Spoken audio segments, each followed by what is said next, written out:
follow this dream, your sweet caress feels so intense, electrifying inside my mind. Don't drive the maze, it feels so nice. Conjuring the wall, the root of love, the endless fight to go up high. Enjoy the banter, explore that high, from Marrakesh or to Bombay. Come with me, take my advice, gonna take you to paradise. Come with me, take my advice, gonna take you to paradise.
of Alita Battle Angel Reviews, where we discuss all things to do with the movie Alita Battle Angel, the source manga Gunmu, and the greatly desired sequels.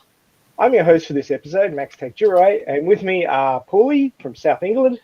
Hello. Dennis from Munich in Germany. Hi, everybody. Eddie McTrigger from Florida. Howdy. Last 300, about a block and a half away from Eddie in Florida. How's it going? The star of Elian, who's running the show today.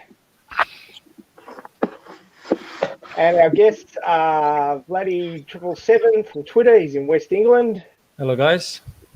We've got David Birch from Brisbane in Australia. He's also a Twitter Alita advocate. G'day, mates. And our newest guest is Alita Rave, also a Twitter Alita advocate from Colorado, USA. Welcome, Alita Rave, to the show. Glad to be here. So what we usually do with our newest guests is get them to give us a little rundown on how they got involved with the Alita fandom and what they're up to at the moment to advocate for Alita. So tell us about yourself. So, okay, this is Alita Rave. So I watched, I've seen the movie many times, over 70, I don't know exactly. It's kind of funny that I was traveling on business last year by myself through Europe and just got in this routine where I watched it every 2 or 3 nights and got completely addicted to it. And the thing about the movie is I found it really engaging, and it was very subtle. I couldn't immediately identify what I loved so much about it, so I kind of got in this routine of analyzing it and figuring out what were all the mechanisms and what was the director doing and how did the movie work. And I started to impose my views on my kids, and they got pretty thrilled by it as well and encouraged me to find some avenue to discuss it. And I picked up Twitter just to start writing about the ideas, and it was a particularly challenging approach because you're limited to 280 characters, and I liked it because it forced me to really crystallize my thinking down to really precise elements. But my goal was really to hoping to get other people to appreciate why the movie was so good, not just that it was good and that they enjoyed it, but what is it about the movie that really grabs people and why it deserves a sequel and the rest.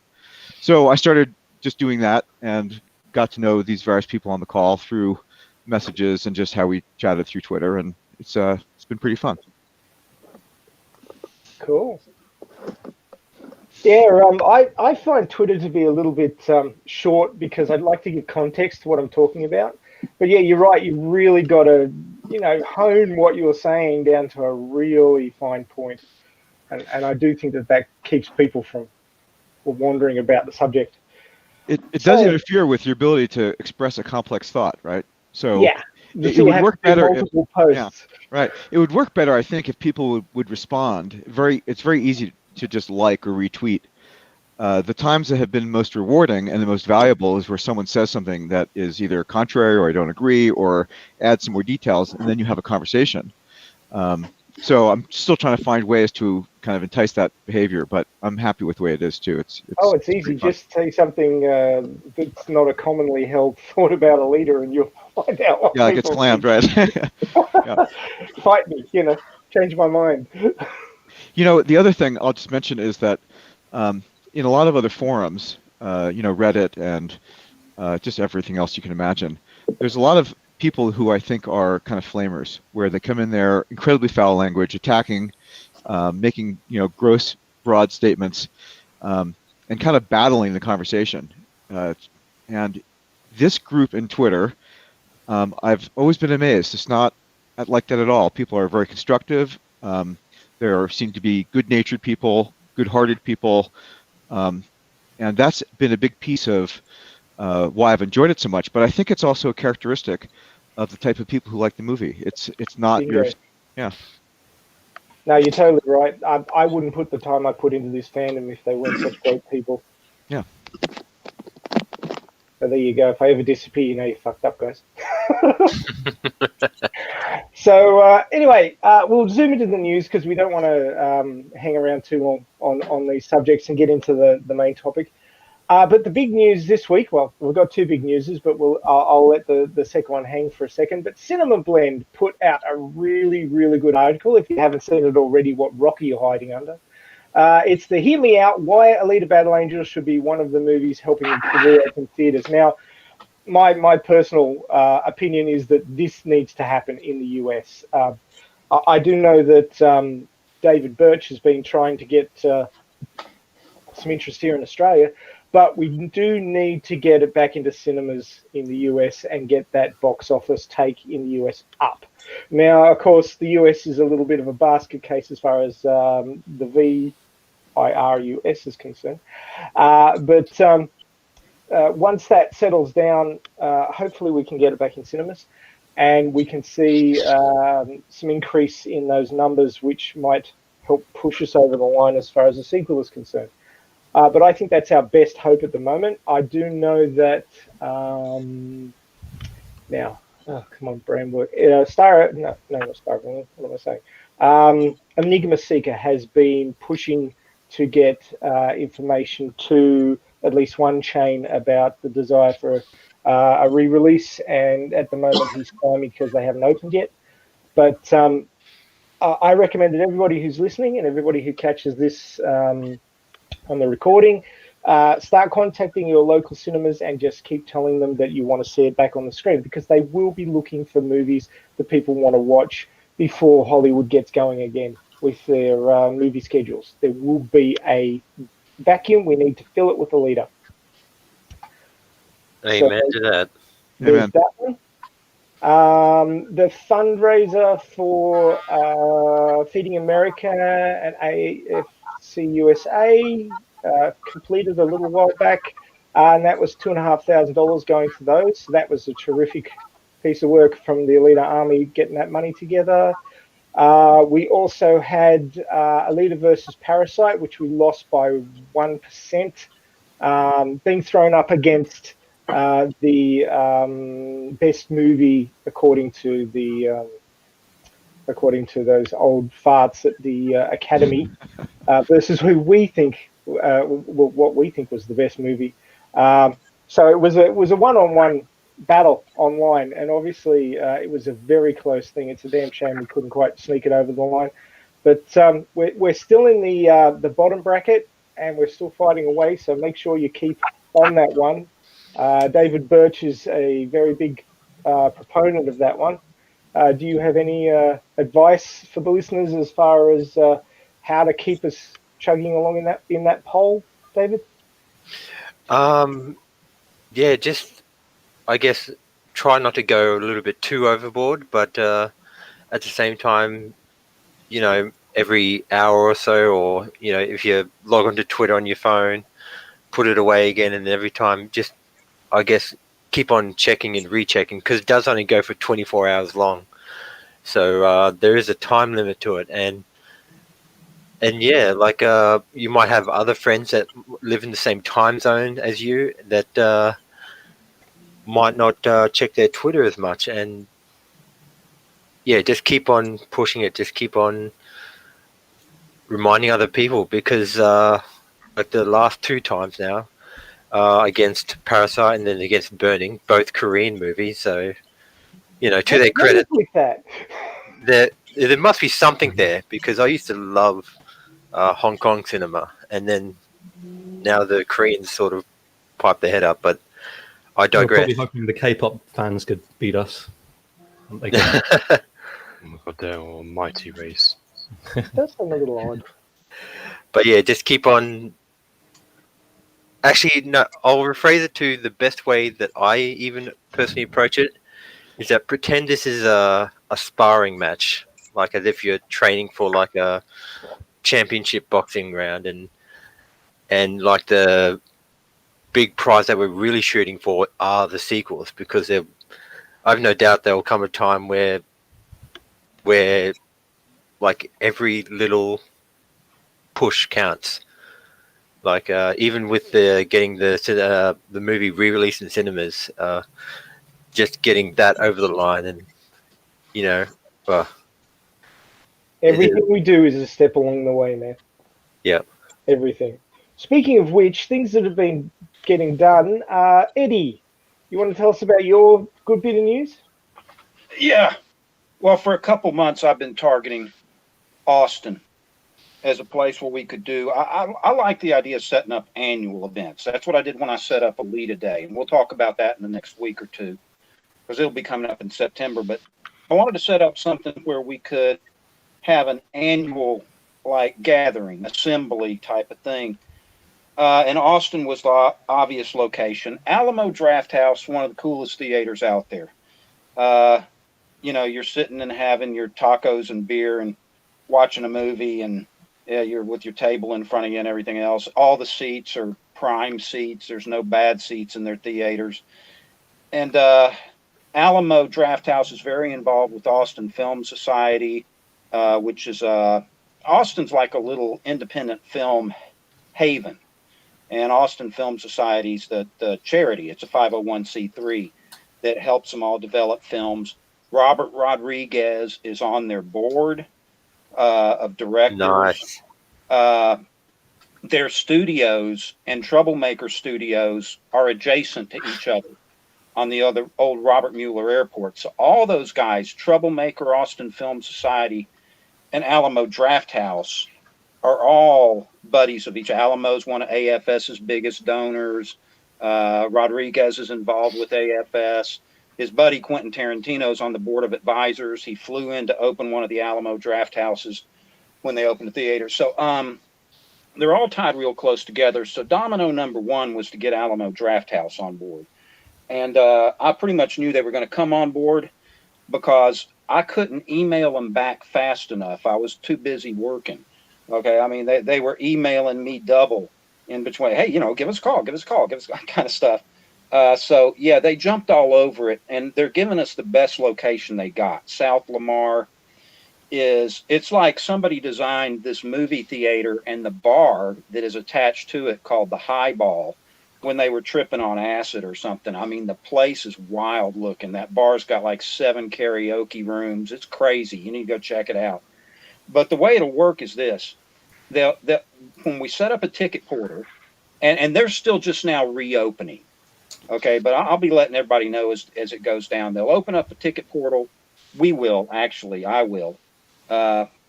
Sell tickets for $99. All the overage goes to Austin Film Society. Now, I'll get back to that in a minute. Why?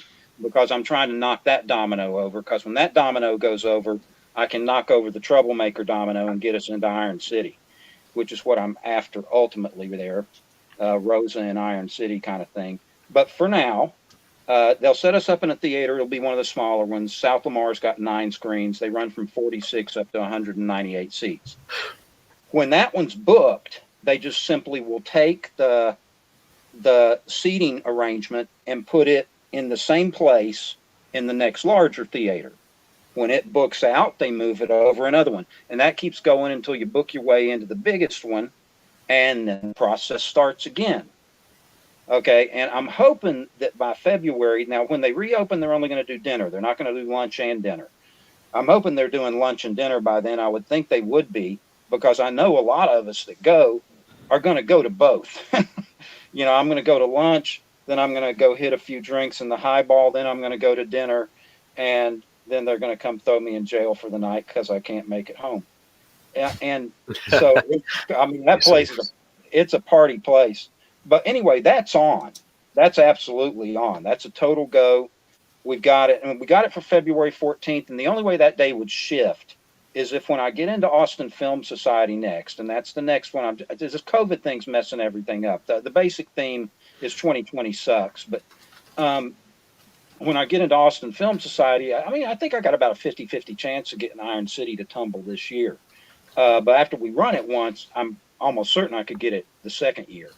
But Iron City, if I've got Iron City available, but he's in production on February 14th, but he'll be out of production either the week before or 2 weeks after, I'll move the date if I've got us available to also have tickets for donations into Austin Film Society that are going into Iron City. Austin Film Society is a 501c3 charity. Okay, they exist on donations. And with the kind of donation, just a couple of hundred people. Remember, in Austin, there's a lot of people that worked on the movie. Plus, there's a lot of young, affluent people who just want to go to a party anyway. It will be more than just us. There'll be people there that were extras or worked on the movie or everything else. 200 seats, 300 seats, you're starting to talk about dropping $15,000 on Austin Film Society, at which point there's a pretty good connection with them. You understand? So anyway, that's about it for now. I'll give updates as we go along. But yeah, it's definitely on. We're there. Nice. So if you're in Austin, enjoy.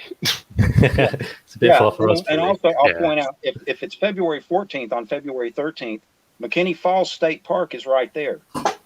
I mean, it's 10 minutes outside of where you'd be staying, where all the hotels are. And that's where they filmed the outdoor scene. You know, that rock overhang they walk under. That's a natural feature that's on the National Register of Historic Places because indigenous people used it as a shelter for thousands of years. And you can go under that. You can go out to where they filmed the scene, stand on the rock where she jumped in the water, all that sort of stuff. Yeah, We that can would be recreate something. jumping. So it's a viable 2-day event already as it is. And if I get tours, Austin Film Society does do tours. They typically do them once a month on a Friday, and it's either for at least, you know, like high school, college, art students, community groups, et cetera, like that. I'd need to kind of get them to think out, you know, do me a favor and do it on a Saturday. But I mean, you get to go through all the production studios, get to see yourself in front of the green screen, which is where they shot Sin City and all that sort of stuff. You know, and like I said, at that point, you're a step away from getting to know Rodriguez. And basically, I know a lot of people here are in Europe, but the way I see it, I'm not in Austin either. But the way I see it is, you know, it's a big event. So take this as maybe your vacation time, you know. Austin's a beautiful city, big vacation spot. Texas is absolutely fucking wonderful. It has the best food in this solar system. So everyone, you know, maybe save up. Austin. Yeah, Austin's a total tourist city, man. Yeah. It's So made save up some money and for walking downtown. They call themselves music capital of the world. I mean, Austin City Limits, the longest running public television show in TV history. yeah. You know? There's a reason why Rodriguez is there and not in Hollywood. Yeah, you're not kidding. It is well, and it's kind of an LA kind of city. It's a little Texas Los Angeles in the middle of Texas or something. In fact, a lot of Texans say, you know, you don't go to Texas until you leave Austin. They don't claim Austin at this point because it's a little too Hollywoodish. But yeah, there's film stuff all over it, art stuff all over it. It's a big party music. They have huge music festivals there. It's a tourist mecca. So yeah, if you're not in Austin, claim it as just a little vacation time, and everybody come and we can meet each other, hang out, and have drinks. Yeah, well, if you don't come the first year, after you watch the films of the first year on YouTube, you'll manage to save your money for the second year. Hell, I'd take out I'd drain the equity on both my properties and take out a personal loan just to go for the first time, because it's like seeing Alita for the first time in the cinemas on February 14th, when it's like, I'm kicking myself that I didn't even see it on that date, and I barely got in the cinema before its run was cut short. When it's packed with a bunch of us, it's going to be like the Rocky Horror Picture Show or something, man. it's going to be crazy in there, especially after everybody's been partying over at the Highball and stuff. 14th, I saw it on the 9th. You guys behind. Yeah, you saw it early. got the Blu-ray early too. That was fun. Yeah. How'd that happen? Cool. So thanks so much for organising that, Eddie, and we look forward to updates, and hopefully enough of us can get along there to make it a big event. Yeah, no, I think even with the COVID situation, I'm figuring, because once again, like with the Austin people that'll end up going, okay, we'll have a couple of screens, and hopefully we'll have lunch and dinner shows by then, and people can go twice and all that sort of stuff, and we'll do well enough. I don't have any doubts on that. I've got it scaled, so it's scalable. So whatever scale it is, it can't fail because it's going to hit a scale. You see what I'm saying? Do you know what type of session it's going to be? Is it just a standard session or Well, 3D? it depends. It depends. I've got to ask them that. I know that like all the draft houses have, you know, the highest quality screens you can put in a place, but I don't think they've got Dolby or IMAX. I think they do have a 3D. I don't know what type of 3D it is. But once you get into any of the bigger theaters, they go to the, you know, full blown capability of doing, you know, really high quality 3D. But I don't think it's IMAX or Dolby. But you know, the substitute for it not being IMAX or Dolby is you're sitting there and your waitress is bringing you your, you know, your tacos and Lone Star beers and putting them on the table in front of you, you know, while you're That would be watching the terrible. movie. I mean, they're famous. They're Alamo Draft House. If you check them out, they get a lot of, you know, like reviews of theaters as the best theaters in America. And like I said, they started in Austin. Their prime locations are in Austin, and their prime location at Austin is the one we're going to. Okay, yeah, it is the best Alamo Draft House there is, and they're the best theaters that exist. So it's a cool place. Just check it out online, Alamo Draft House, South Lamar. Look at all the photos of the highball and the theater and everything. It's wild. Cool. So just before we move on to the main topic, I just have to make an apology for Pixie Phoenix. She was going to be here, but she picked up a stomach bug, so we didn't need to hear any of that, she said. So she'll be on again another time, I suspect, without the stomach bug. So, main topic time. Let's see if this works. So we're looking at the good, the bad, and the ugly of Alita Battle Angel review. I hope everybody liked my little attempt at a Photoshop merging. The head and the body were quite the right scale, but it was what I could do to fit her under the hat. She's got an unusually sized face compared to most people. Which all the Photoshoppers probably have discovered at this point. Okay, so I should have actually asked, did anybody else have any other news? But I think it's been a little bit quiet this week beyond those two rather major items. So just to throw a bit of context out there and link us to the previous episode, the early critical reviews of Alita Battle Angel, she was set up to bomb before she even hit cinemas. There is some speculation about why that occurred, but I won't go into it because it's in the past now. But the reviews were, some of them were scathing, some of them were crazy, as we found out last time. The professional critics were hammering her in the 40s to start with. And then the audience score came out, and it was in the high 90s, and it stayed there. Then the professional critics' reviews started to edge up a bit, and Rotten Tomatoes was being, I don't know if they were being generous, but the numbers started to rise up to just into the good zone, just at 60. And it sort of trickled along like that for quite a while. There was some scathing reviews, some good reviews. It was pretty clear who'd actually seen the movie. Then, as we moved out of the theatrical screening, the bad reviews started to drop off, and we started to get more rounded reviews. There was a lot of people who didn't quite understand what they were watching. I saw in one week there was a review that said the plot was too complex, and there was another one that said it was too simple. So, you know, arguing both sides of the coin. Then the bandwagon seemed to turn around after home release, and the reviews started to get a lot better. And now there's, thanks, I think, in a large way to our efforts, we can be great. We can be thankful and proud of the effort that we put in.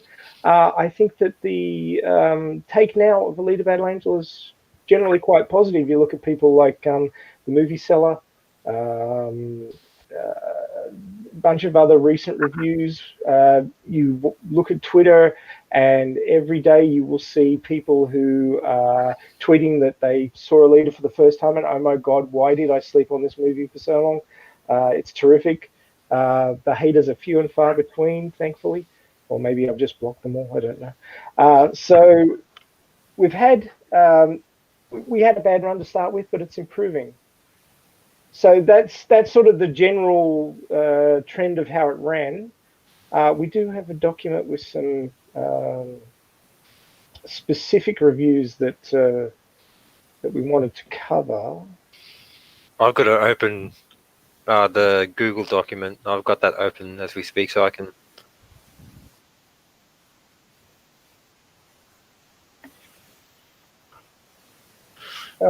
We started out with the bad, so we might as well just knock them over as quickly as we can. So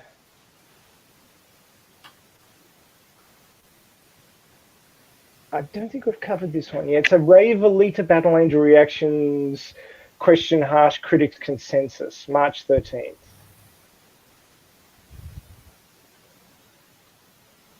And the quote that Tony's pulled from this one is, as you can see below, plenty of fans have taken to Twitter to air their issues with how Alita has been received.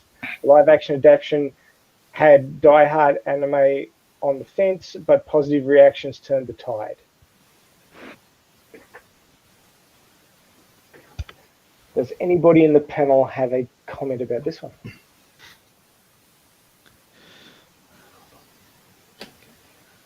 They're all busy reading. Trying to get it up.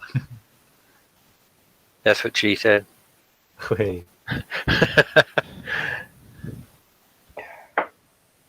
Oh, so that's by comic book. I think I've got the wrong one up. Whoops. This is supposed to be a bad one, is it? No. It's in the bad. It's in the bad category.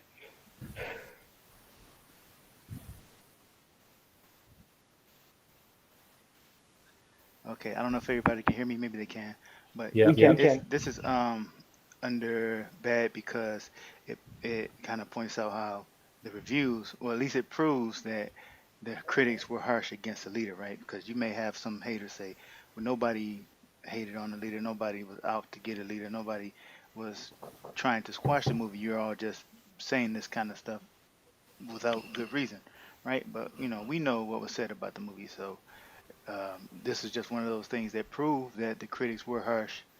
It says right there in the headline that the critics were indeed harsh against Alita.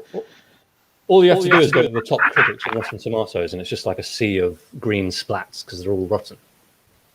It's So interesting that you've got that there, and yet it's 61.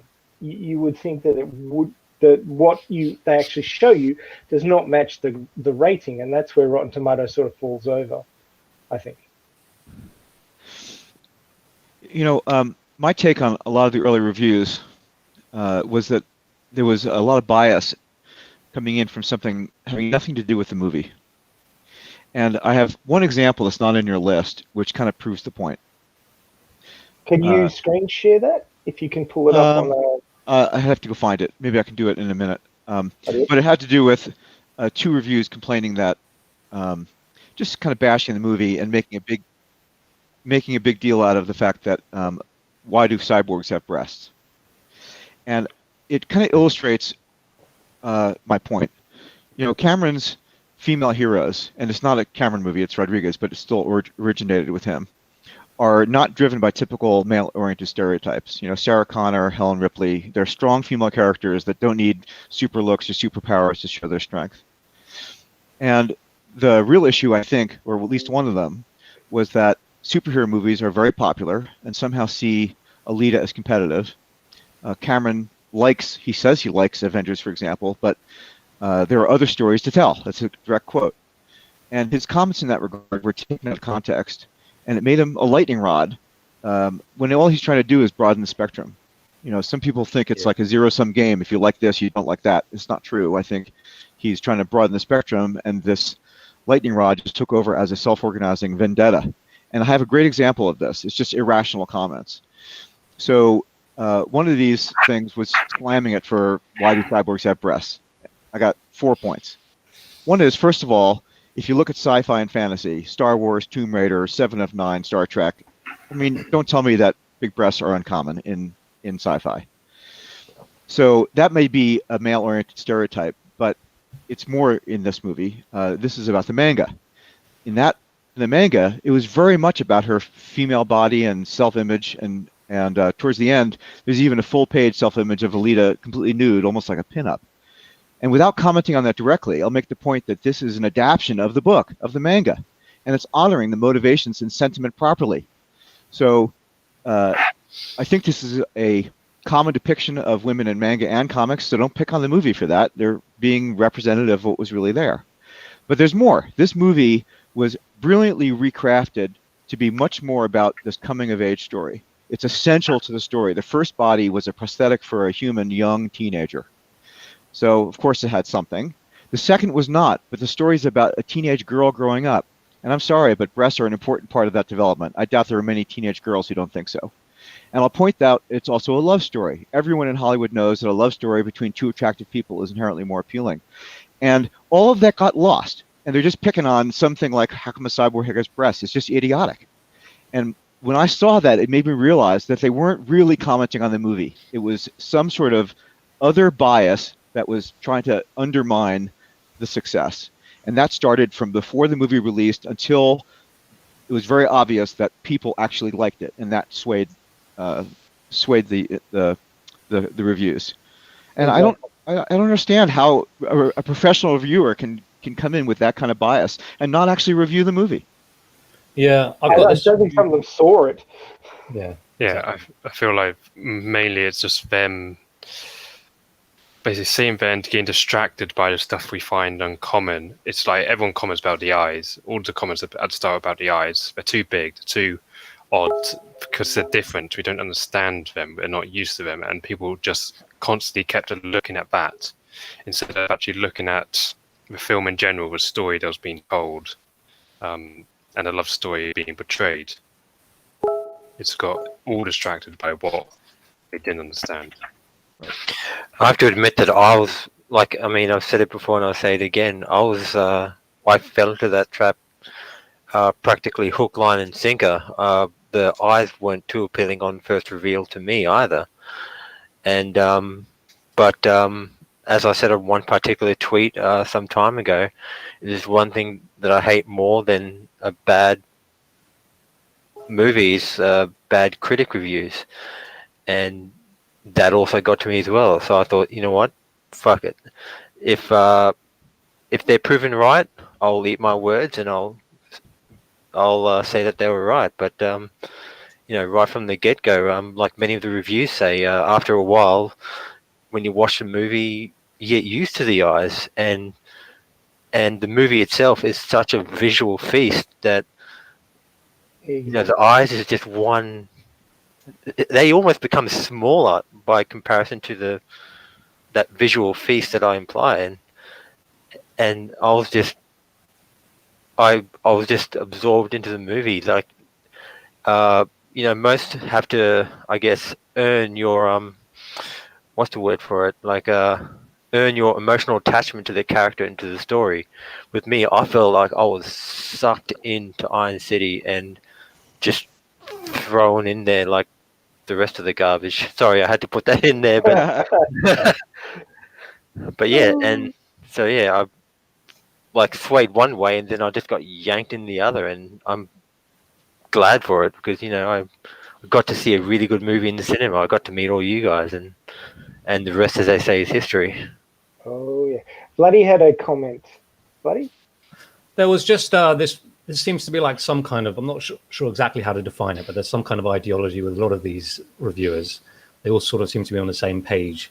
It's like you can't sexualize anything at all, even if it's like quite innocent. And there isn't really much of it in Alita at all. But there was this 1-star review in the Irish Times that I took notice of. And its headline was about Sharon in her exotic undies and how that wasn't supposed to be, that was a direct quote, how he phrased it. And it just seems like a really strange thing to focus your whole review around. Hopefully they didn't see the OVA, because Yeah, exactly. Earns a lot. or read the novel. Yeah, but yeah, it's just like, and obviously they focused on. He talked about how it was weird that she grew breasts, even though that's obviously a part of her development and all that. So it's just like there's some kind of ideology behind it. But if you get into it, you sort of draw the kind of toxic brew that just it's really awkward to talk about. Things with the bodies and stuff, it goes from it's you're basically watching Alita's life or second life pass by in 2 hours. We've gone from basically being found or being built as conception and stuff, and then you've got her getting a doll body, which is just a very young, very teenager-esque or maybe even younger type body. And then she gets the berserker body, which is more of an adult version. And even as the bodies change and as she progresses, her attitude changes as well. At the beginning, she's all bright and lovely and talks very like she doesn't know what's happening. But in the middle of the film, when she's trying to fight Karishka, she's like very angsty and very teenagery and very rebellious. Then when she gets her berserker body, she understands who she is. She's comfortable with herself. She's got a connection to it, and it's totally in the script. You can hear it in the words that are used.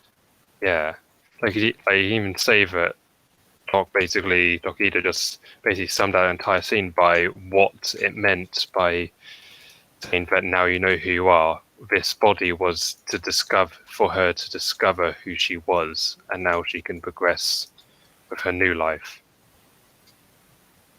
So why didn't the reviewers talk about this? Why did they instead just find flaws which were largely misunderstood, uninformed, and use them as kind of spearheads? What was going on? It wasn't about the movie. It's two things that I see. It's the woke 2019 woke culture. They're trying to find ways to put down the old guard, which is Cameron. And unfortunately, Rodriguez got splattered with that. And the other part of it is that Disney was trying to devalue the product because they were trying to buy the studio. We can't say that for sure. I have to interrupt you on this. So we can't say that for sure. This is just conjecture and assumption. Let's just assume stupidity before we expect malicious intent. Let's just think people who are put off by her eyes are small-minded because they don't really understand what art is supposed to do. Create something new, something that hasn't been there before. We can't prove any of well, perhaps it wasn't something deliberately done by Disney, but it was something that was done by the critics. It could have been something underlyingly done by Disney, or at least people who support Disney, because at the time of Alita, it was combating two of the biggest films and one of the biggest industry in the world, being Captain Marvel at its time, and later on it will be having to continue going against Avengers Endgame. Yeah, no shit, I know that, but we cannot say it for sure. So, you get called a conspiracy theorist. Yeah, like I don't think it's Disney doing it. It's the people who praise Disney. Access media. Who I think are doing. Yes, the shields. It's those who know that if we write an article about Alita and we're going to go into her bad stuff, we're going to have to combat against what she's rivaling, going against Captain Marvel, and they're going to praise Disney. I think they were talking about Cameron stating stuff that Wonder Woman was not that kind of revolutionary thing that because we did it almost 30 years earlier with Alien, and it's not really that revolutionary to invent female-driven movies, so they were probably pissed because they think they invented the shit. And oh, totally. But why isn't there room for multiple, a broader spectrum, as I said earlier? That's the problem with the white liberal. The white liberal always tries to control the narrative. There cannot be progress without control of certain people. They want to control progress. They want to define what progress actually is. The sad part is it was a bit of a case of white man bad as far as Cameron was concerned. But you look at all the other people involved with it, and it's such a multinational cast that their whole premise is flawed. I mean, Rodriguez It's straight up bullshit what they were talking Yeah, it's total about. BS. Yeah, it's total BS. But they get this idea in their head and they just run with it. Right. I can't really see that it was directly impacting Captain Marvel, at least to start with. Certainly when Captain Marvel was coming out and Alita was partway through the theatrical run, I would definitely agree with you. But this shit started before it even came out. So It started before it came out, exactly. It was some sort of organized opinion that had been circling through the access media that we are going to shit on this movie. Well, yeah, it's just all a big before mess. we just think it's got James Cameron's name slapped on it, and that's the only way it's going to be appealing. You think you've got Rosa Salazar, which was only really big in Maze Runner at the time. You've got Robert Rodriguez, who made Mad Max and Spy Kids, and that was his big stuff. You've got these kind of low appreciated actors, except for Christoph Waltz and Michelle Ali and Jennifer Connelly, and that's really it. You've got those names driving the film, and people think there's nothing else going for it. It didn't help that they didn't have any good marketing to like counter all the narratives going against it. May I make a statement about the breast thing? Yeah. For me, it was those people who were commenting about her breasts didn't understand the change of the body from doll to berserker as a stylistic device for maturation. They simply didn't understand that. Right. Yeah. Well, despite it being pretty obvious, and that's why I'm saying that it was not. The comments weren't motivated by the facts of the movie. They were. It's kind of proof that they were really attacking it for things other than the movie itself. It was outside the movie. It was either Cameron or the style or something, but it wasn't the movie. One point about being true to the manga, and it's a double-edged sword because in manga there is this thing called fan service where a lot of men read manga and they want to see hot bodies. They want to see cute chicks with big breasts and all that sort of thing. And it may have been part of that was playing into how they were going on about it. But Kishiro wasn't actually into fan service. He didn't really go into that, and he was actually pushed by his publishers to throw fan service in there as part of the contract. And that's why you're reading along through the Motorball arc and suddenly there's pictures of Shimura having a shower. And it's like, where did that come from? It hasn't been in anything else, and then suddenly it's there. It's there because it's ticking a box, and then he just moved on. He had to do it. I don't think he even wanted to do it. So that part of the Japanese culture of manga may have fed part of some of their comments. Right, but that should be critical of the manga, not of the movie, for honoring the manga. Indeed, but even Kishiro didn't want to do it. He was asked to do it by his publishers. Yeah, fair enough. And also someone mentioned that made it sound like I think there are conspiracy theories, or I use the word vendetta myself, but I also said it was self-organized. I think it was more like people piling on as opposed to being a coordinated me too, attack. And maybe it's true, maybe it's not true. I prefer to think of that way. I don't like to think of conspiracies and kind of that kind of thing. I'd rather think it was just more like people piling on. But I don't know. That's why I kind of think it's going back to the popularity sense. When time of it was all Alita versus Captain Marvel, those the dark times, you had people who adored Marvel and was going to praise Captain Marvel, and because there were so many of those people, they're going to have more people reading their articles and agreeing with them instead of looking at the feud about Alita. And then it's just going to keep going on with up and up with Marvel, and then it's going to be downplaying Alita, just due to the popularity. So I wonder if there's other times where this has happened. Think of a completely different genre where two war stories come out at the same time, and one is super, super popular, the other's a great movie, but gets slammed because it's not as good as the first. Is that something that has happened elsewhere? There's been a lot of times where themes have run through movies. One that I can clearly think of is horror movies set at the bottom of the sea. There was, and it was sort of, it was actually, it was a Cameron movie. God damn, why is my brain The working? Abyss. Oh, Abyss. The Abyss, and then you had Deep Star Six, Yes. which had the guy who played RoboCop in it, and I particularly liked. And you sort of get these themes running through where somebody has an idea and somebody pinches it, and you get a run of movies of a similar vein coming out. And usually the first one is praised because it's different and brought on new, and all the rest of them are copycats and clones. So you do kind of get a little bit of that, well, this guy was first and the rest of you suck kind of mentality. But I don't know that really fits with Alita. Well, it fit in one regard, which is that there was some of that about the movie, saying it was copying some themes and made. I have to go find the article. Some themes for movies that had come out, 2010 kind of realm, or 2008, 2012, and they overlooked the fact that the manga was written in '96 and it predated all of those things. Elysium. They were always comparing it to Elysium. Yeah, this came out in 1996. It was visionary.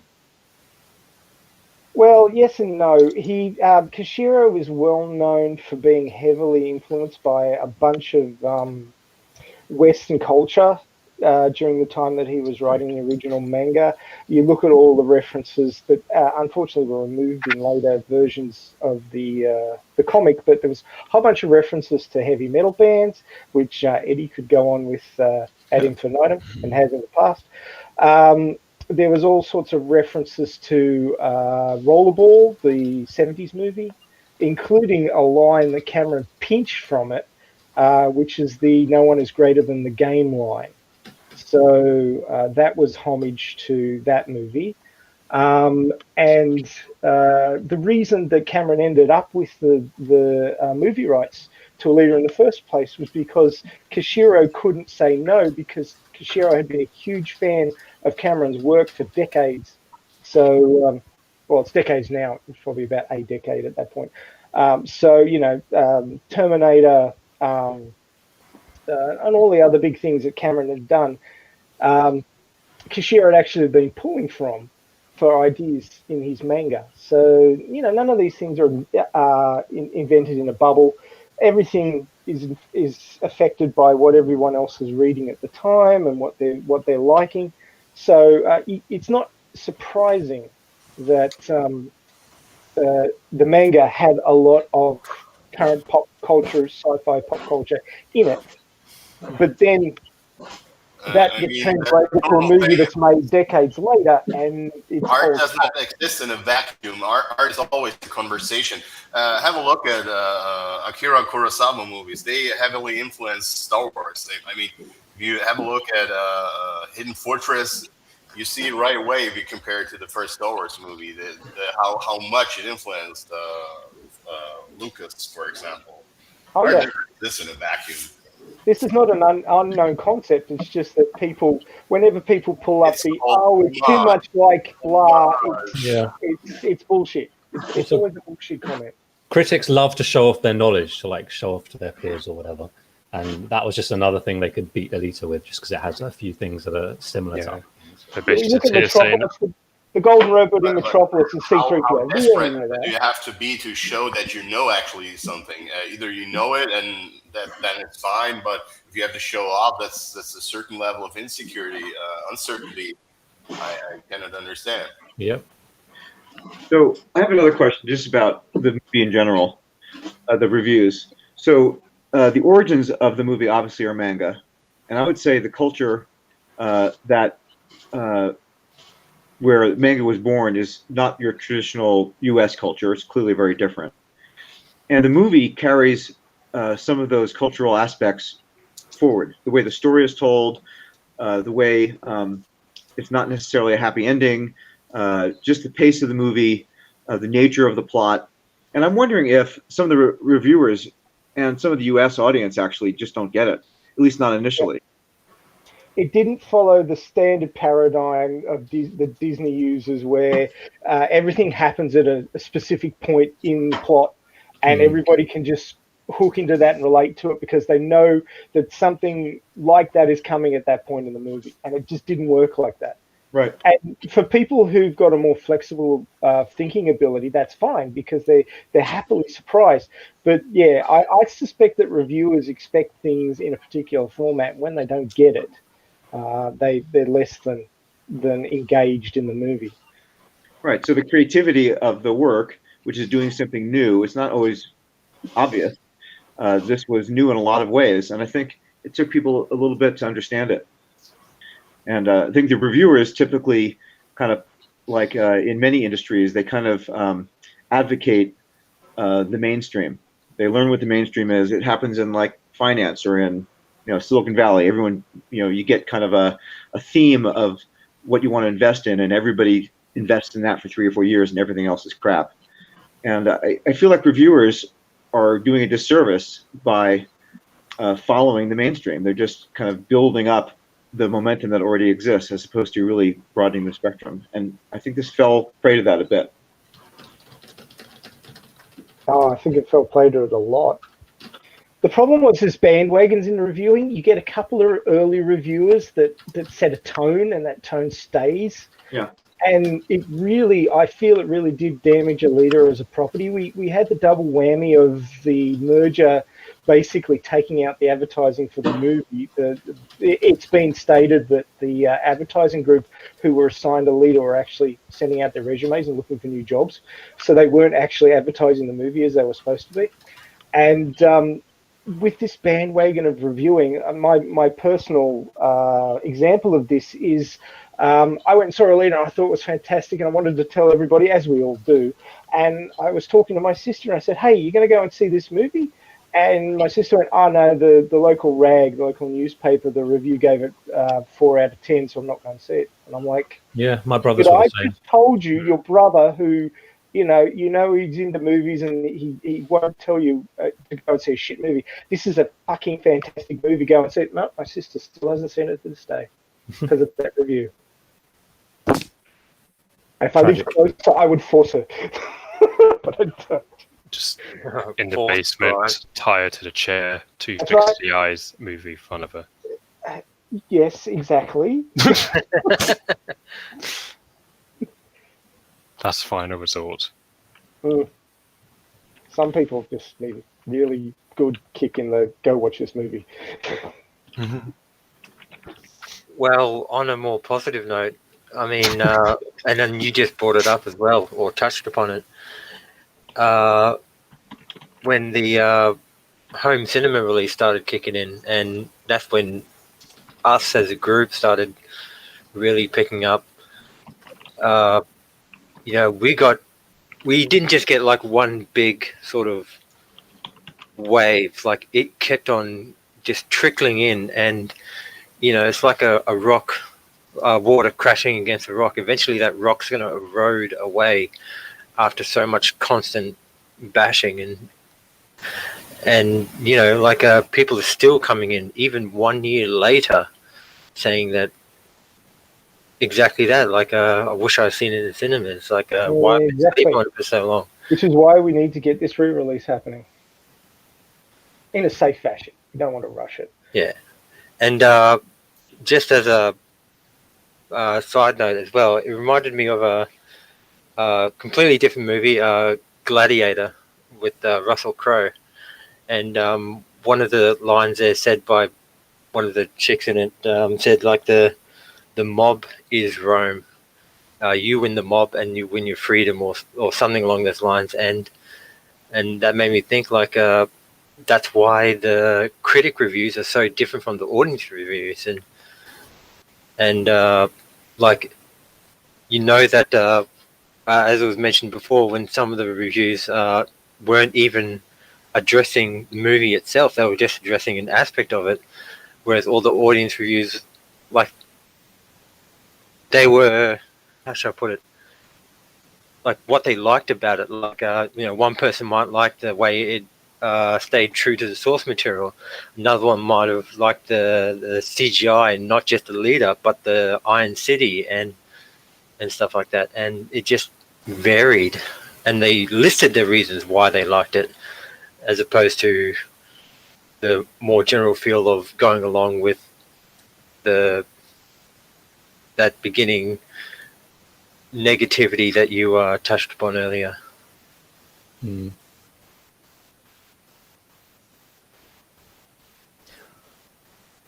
So So if that's wound down, we can probably jump back to the reviews. I'm currently looking at Alita Battle Angel audiences rejecting critics' Rotten Tomatoes rating, and this is a very interesting topic because this is not a negative review in itself.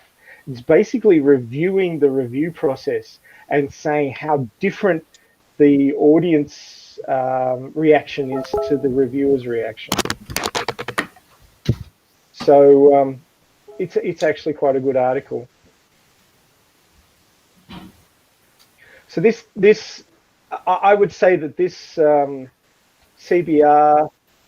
Sorry, you were going to say? I do want to say one thing about the next, not the next thing, but there's something that Rotten Tomatoes have put out, and and it's connected to what you said about people making their decisions about what the critics say. And when you look at what um, the editorial for Rotten Tomatoes had published, they explicitly stated in their headlines that they're trying to help you make your viewing decisions. So they look at their reviews as what not official. What's the word I'm looking for? Authoritative, right? Telling you what's good and what's not good, and what you should see and what you shouldn't see, right there in the headline. And if you want to, we can read over what they actually said in the editorial. I have a screenshot here, but I'll wait. I don't want to jump too far ahead, so I'll just wait till you get to there and let me know when you want to cover that part.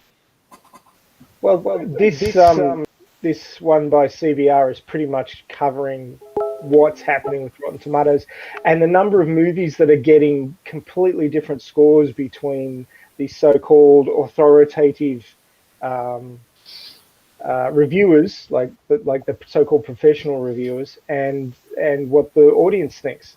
So yeah, I mean, we can move into that one if you like. This is just basically saying it's not a negative review. It's reviewing the reviewers and saying there's something dirty here in Review Town. So if you want to move on to that one, on to the one you're referencing. Um, can you hear me? Or am I still Yep, muted? yep. We can see you. We can hear you. I didn't know if I muted myself or not. So I just want to read this one part in the editorial. It says, "We've worked for some 21 years to ensure that the tomato meter is a trusted tool for those who want to know what critics think of movies and TV series. But the development of that trust didn't happen overnight. It was a process. We've been consistently evolving the tomato meter and how we select the critics whose opinions generated to meet the times. So they select critics on a bias on what they think is timely, what they think is appropriate for the times that we live in, right?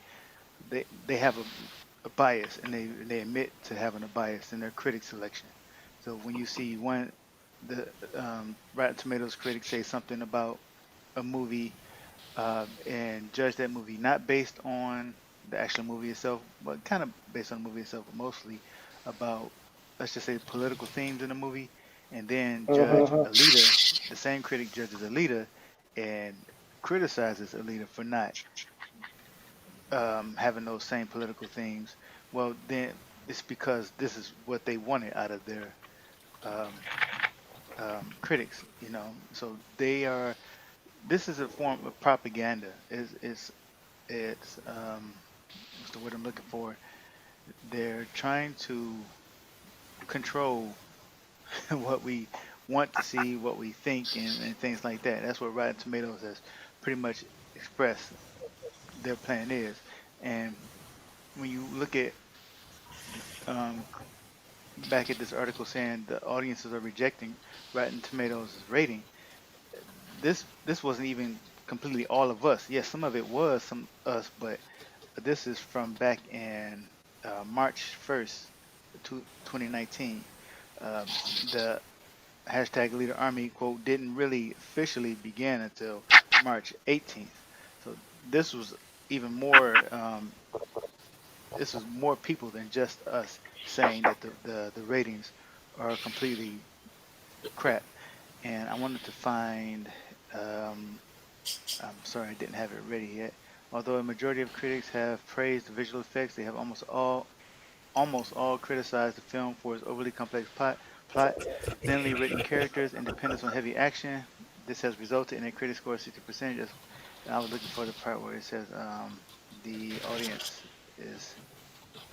I can't find it right now. Oh, is it here? Nope.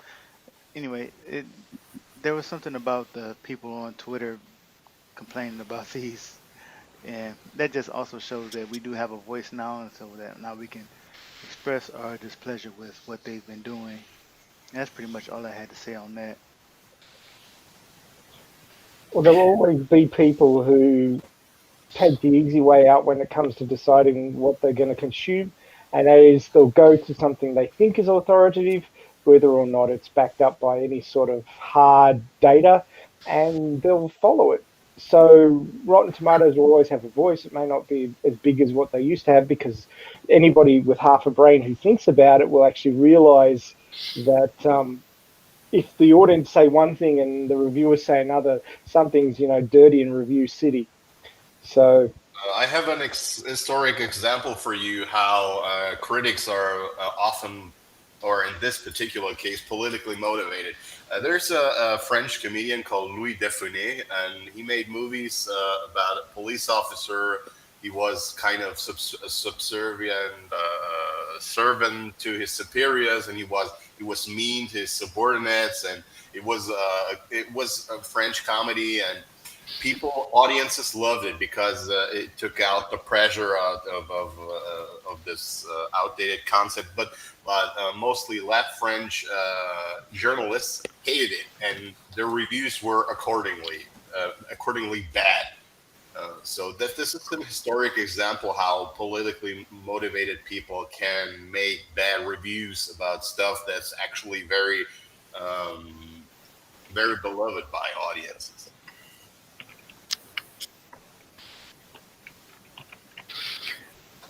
Do you think? Let me put this question out to the rest of the panel, and then whoever can chime in. Do you think that with all these vastly different, contrasting reviews and percentages, that people are now starting to lean towards the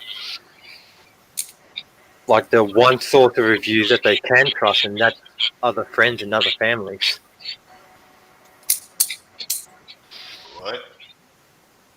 Like what Mackie said. Well, that's counter to what Mackie said, but Eddie, you've got a bit of feedback happening through your phone there. Yeah, Can you mute it? a pretty hard time to understand anyone. There we go. testing. Oh yeah. Go again. So do you think that people are now starting to lean towards the one source that they can trust, and that's other friends and families, and even just other random people that have seen the movie, because they can see the contrast for themselves, like with something like Rotten Tomatoes? That's essentially the bread and butter of the Alita Army, where we're going to a low level. We're going into person-to-person conversation, person-to-person interaction. That's what I did. I went to the cinema stuff, and I told them, wow, that's an awesome movie. And they told me, wow, but the reviews were pretty bad. And I told them, no, watch it. It's awesome. And literally not a single person was disappointed. They watched the movie and they said, wow, it was great. Great recommendation and shit. And there was only one person I met who thought, oh, it was kind of, but it was a stoner, and he was probably still not watching it. Yeah, that's fair enough. No, I must have took at least 100 people in that first year to go and see. Anytime I could slip it into the conversation, I'd always be wearing a Alita t-shirt, and people would be like, what's that t-shirt from? And I'd explain it to them. I said, go see this movie, it's great, or pick it up, on streaming, it's great. And the people who, I'd interact with again, I'd tell fucking taxi drivers, people at the cinema, shop assistants, telling everybody. They must have got so annoyed with Yeah, it. but I did the same. Everyone. The guy from my bakery, he asked me about my shirt. I told him that's the movie, and you should watch it. And wow, I watched it. It was great and shit. I work at a university and I interact with undergraduate classes. So you got a class of 30 people, and somebody asked me about my shirt, and I got up there and told the whole class about the movie. Go and see this movie. It's in the cinema right now. It's terrific. And the following week, 3 of the class said, "Oh, I took your advice, went and saw that movie. It was fantastic." And I'm going, "Yeah." Yeah. Oh, that brings a smile to my face. It really Welcome does. to the club. I mean, it was 3 out of 32, but you do what you can. Hmm. And that was before I even got involved in the Alita Army. That was just my personal, I got to tell people about this movie.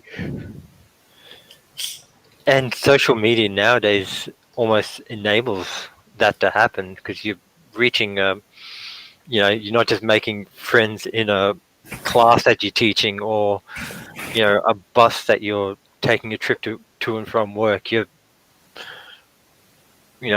talking to the world when you say that. Yeah, I had a funny exchange with someone who said, "Oh, my kids have put on Alita Battle Angel." Ugh, they said. And then I just did my usual positive, like, "Oh, I hope you like it. It's pretty good, actually." And then she replied with something like, "Yeah, I'm loving every second of it. Wow," something like that. And it just shows that people still sort of think of it as just like some dumb popcorn movie, but if they actually watch it, they see it's something special.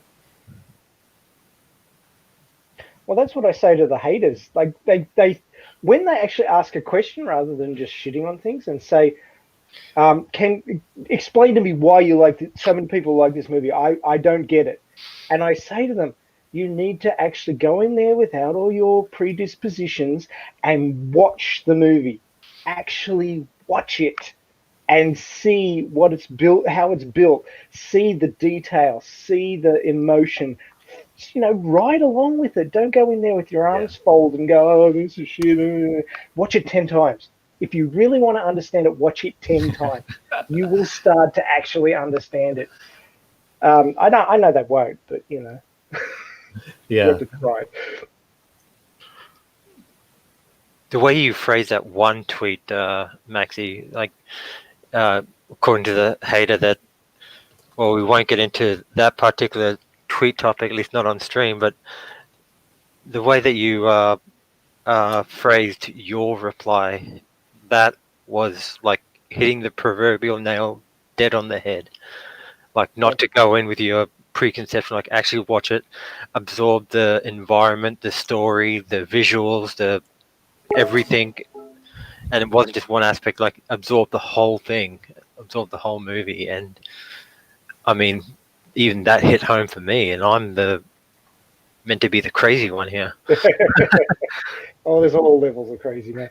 Just before we move on, just want to say goodbye to Leader Rave. Thanks so much for coming on. He's got to head off. Everyone should want to follow come him on, on man? Twitter. That's great. Yeah. Anytime you want to come on, just let us know. Okay. Thanks very much, guys. I'll see you later. See ya. Okay. Commentary was invaluable, man. Thanks. Sorry to interrupt you there, David, but he had to shoot off. Yeah. Oh, that I was just practically closing up then anyway. But cool. It's like even like I said, I'm meant to be the crazy one here. Like I implied that I was the fanatic loyalist, the the crazy Alita Army fan, and that sort of grounded me. Or I felt grounded after that, because like that literally happened to me, as I explained earlier. And obviously, it's sort of like inducting people into the fandom, into the understanding. it's basic training. I'm avoiding the C word, because it has such bad connotations.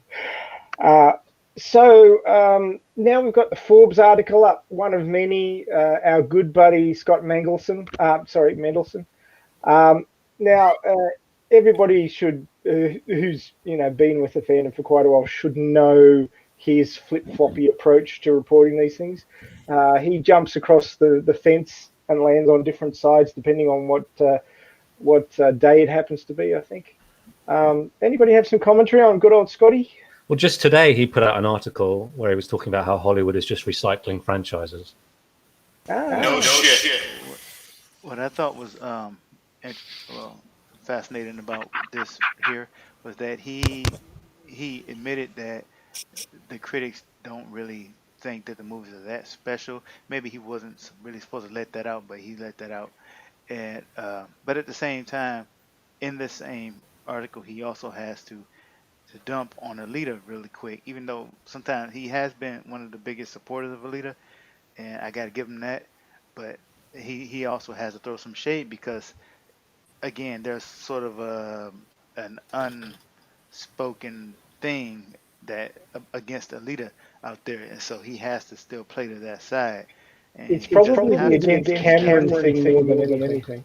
Yeah, and he has to say that the not just him, but other people are pushing the same thing because they just refuse to believe that the audience would give the movie that high of a rating, audience rating like 93. It was 94%, but now it's down to 92% over a year later. But it's still in the height. It's still in the 90s.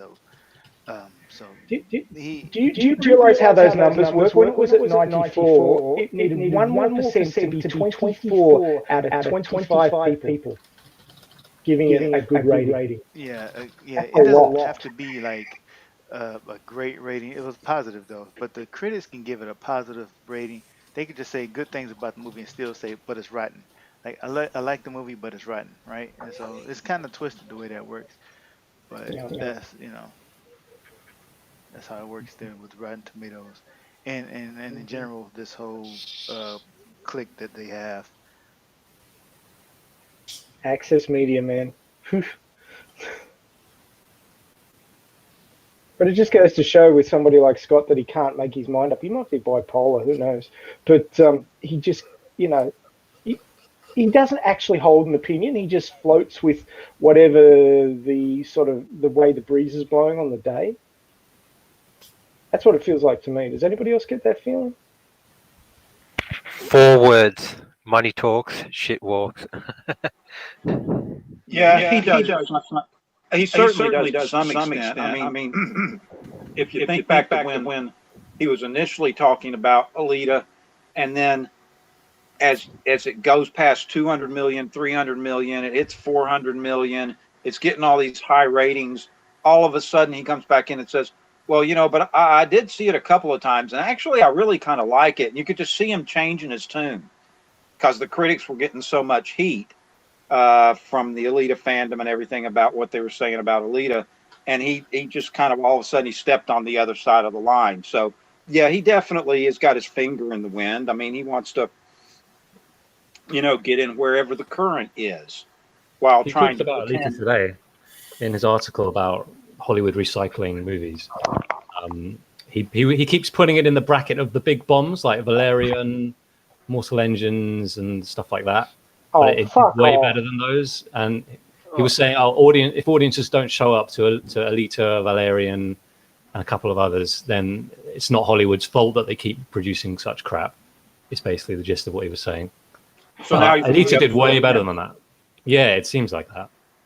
But yeah, he said it before. He was right. Like he has said plenty of times. He's tried to call out that side as well. He would say, you claim that you want movies with diversity and female leads, but you didn't go see Alita, right? And you didn't go see what's another movie? Not Dark Phoenix, but something else. Anyway, so he does. I do believe he's a genuine supporter, but he has to hide it, in my opinion. Because he was the first person and really the only one that I saw promoting Rosa Salazar for an Oscar, and that was before. That was before we got the idea to do it, and we got it from him. He did it first. So Did we? I don't know about that. Huh? I don't think we got that from him. That she deserves an Oscar. Yeah, that's when it started. He did it first, and then Adam Thornton or Alita Thornton on Twitter, then he did it. But Scott Mendelson said it first. Then the hashtag started after that by Alita Thornton. Right. Mendelson was the first place I heard it. Yeah, and then so after this, in this article that he put out saying that the user post can be fudged in one direction, and it basically saying that you can't really trust the user ratings. I had to point out to him and Grace Randolph one day that it's hard to see this, but as far back as February 15, Alita had a high audience rating of 93%. And Grace Randolph had in this thread said that in this thread about not being able to trust audience scores or audience ratings or whatever, I can't remember exactly what comment she was replying to, but she said that when it comes to representing fan opinions, it's cinema score and the box office that are responsible identifiers, right? But then you look at cinema score, and Alita Battle Angel had an A- cinema score, which is pretty much in line with the 92 or 93% audience rating.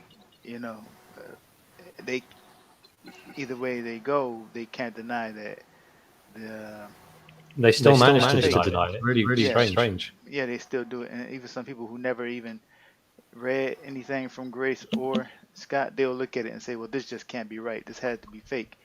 Yeah, it's a really big shame. They'll It's not really call fair. black, white, and wet. They'll call black, white, and wet dry if it pushes their agenda, though. Yeah, Grace. Yeah, she's most proficient critic out there. Probably. I saw her resume, and no, thank you very much. It's really annoying when Scott says, "Oh, I wish because he's like a supporter of Alita," and it's annoying when he says, "Oh, I wish the Alita army actually showed up to support the movie," and it's like, fucking hell, we saw the movie like 20 times. What more could we do? It's really annoying when Scott says, "Oh, I wish because he's like a supporter of Alita," and it's annoying when he says, "Oh, I wish the Alita army." Is there a delay or something? What's going on? No. Hello. Hello. 你好。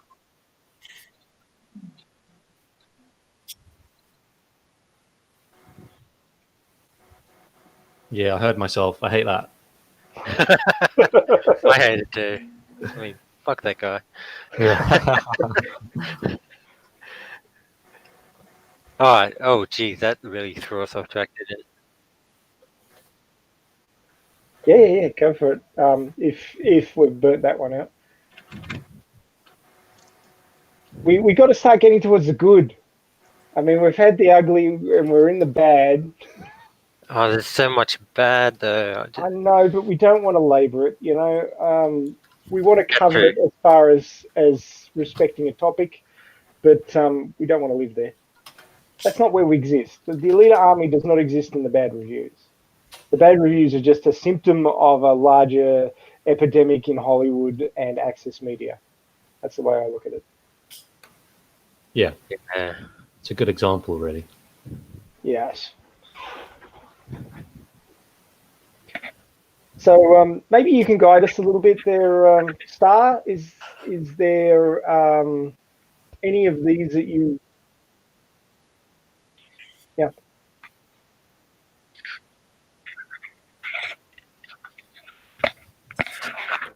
Oh, the whitewashing god. Y'all want me to comment on that? That was you can comment on anything you want. R300/Den. The whitewashing was hilarious to me because you have a movie starring a half Spanish woman who is portraying a half Okinawan and half German character. So and by the way, there are neo-Nazis in the manga, so let's just be honest about that there. I mean, I don't understand where the whitewashing thing came from. It came from people who never read the manga, never bothered to read the manga because they don't give a fuck about Alita. They just want to find a criticism. So they just assume because it's a Japanese or piece of work, so it has to be somehow Japanese. Has to be It's just Japanese. Yeah. stupid people talking stupid shit. I mean, when you watch the fucking movie, there's Spanish everywhere because it takes place in South America. When you read the manga, there's fucking German and American English everywhere because it takes place in America, and Mars has a lot of German culture.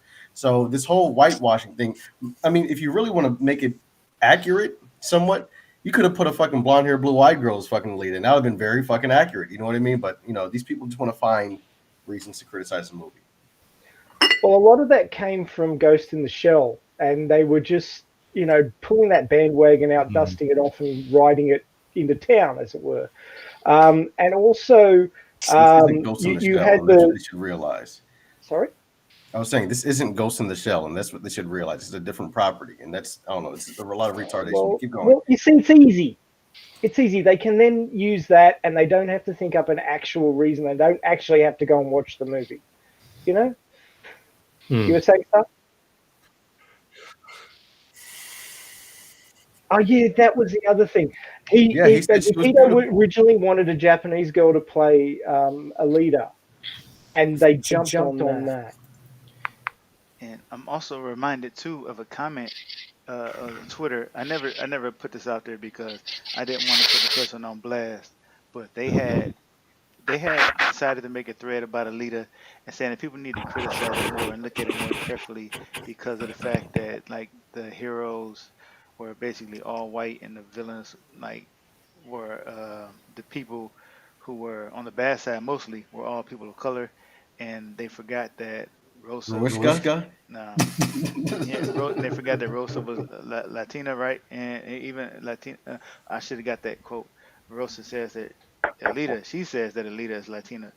Now that probably is not true according to like the manga, but Rosa said that she is. So I don't know. And here's another thing too. So the villains, right? Typically in a movie like this, the villains are in a position of power, correct?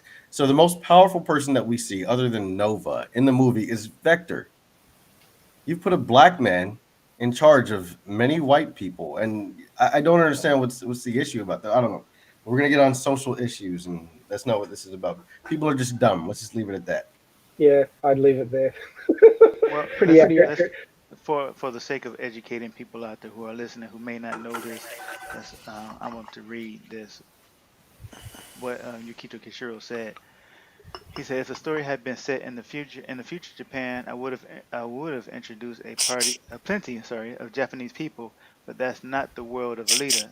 Putting aside the fact that the setting makes it impossible otherwise, I intentionally chose to depict a diverse universal and foreign vibe for the story. I wanted to draw something that was clearly not here or not in Japan, not Japanese. And that's what they did. They succeeded. So this is for, again, the edification of those who don't know that. Yeah, I've read that. I've read almost all of Kishiro's interviews. Not to get too far from the weeds, but Kishiro was very deliberate. First of all, a lot of his influences when it came from movies, as you guys were discussing earlier, were Western movies. Like you see the fucking face hugger from Alien in the manga when she was fighting Gruishka. You know, he intentionally depicted Kansas City, one of the most diverse places in America, and chose. You know, he put people of all races in there. That's his fucking thing. So. I don't know. The whole thing's dumb. The article's retarded. And honestly, you know, I have boxing gloves, so I'll fight whoever wrote it. If you guys want me to, I'll record it and make $1 million for the Alita sequel. Brian Anderson in the chat comments that Jashigan in the movie was whitewashed, and I think he's probably correct there. I don't think so, because Jashigan had long blonde hair in the manga. I think Eddie's got a theory on this. Eddie's got a theory. I'll poke Eddie for this one. Are you there, Eddie? He's Fabio. That's what he is. He's Fabio.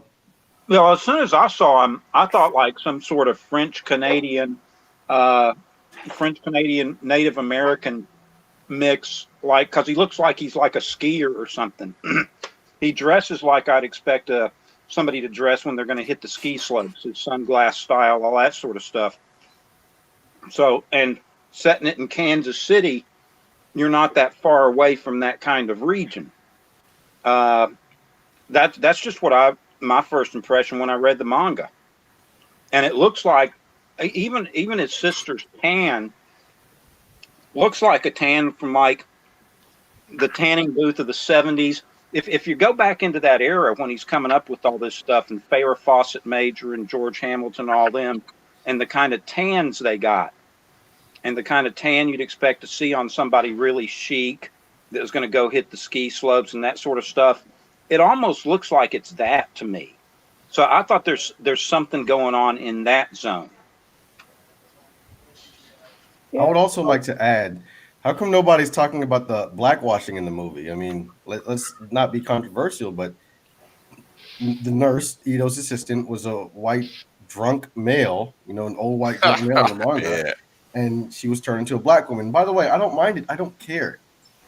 It's not a big thing. I'm a black man myself, so I don't care. But I'm just saying, like, if everybody's complaining about race, how come it's not even? I don't know. That's just me. Because none of this is even, man. It's bandwagonism. It's madness. So can you throw up my shared screen for a second, Star? So this is a picture Yukito Kishiro did of all the characters, and I've just zoomed in on Jashigan and Shimura, and I think this kind of shows what Eddie's talking about. Okay, it's a little bit squished. Yeah, a lot of those French Canadian from up in there. I mean, you'll find somebody. They don't even necessarily look Native American, and they're 38% Native American. There's a lot of that up in there. Plus, like I said, they're skiers. And back in this time period, when he starts drawing this, if you're not from back then, you may not be as familiar with it. But that kind of tan was extremely popular.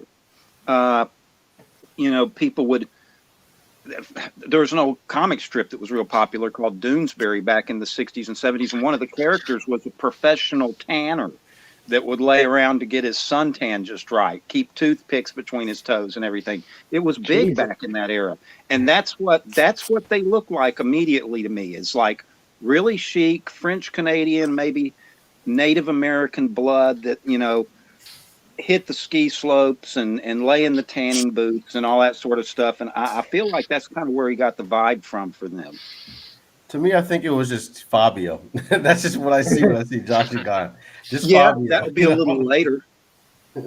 Fabio, well, Jashigan could look like anything he wanted because he was a full TR, but his sister is obviously the example of the genetics of the family, and obviously Jashigan kept his look from his meat body. I like that. At least term, in the manga. meat body.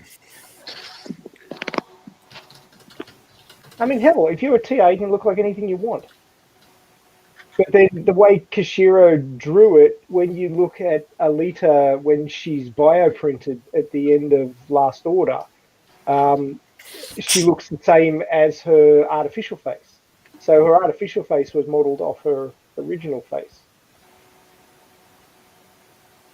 At least stylistically. I don't know how that works with the background, but that's the way it is. I don't like that picture just because, Figure's face is cut in half there. You need to see more of him. That's my boy. Figure, yeah.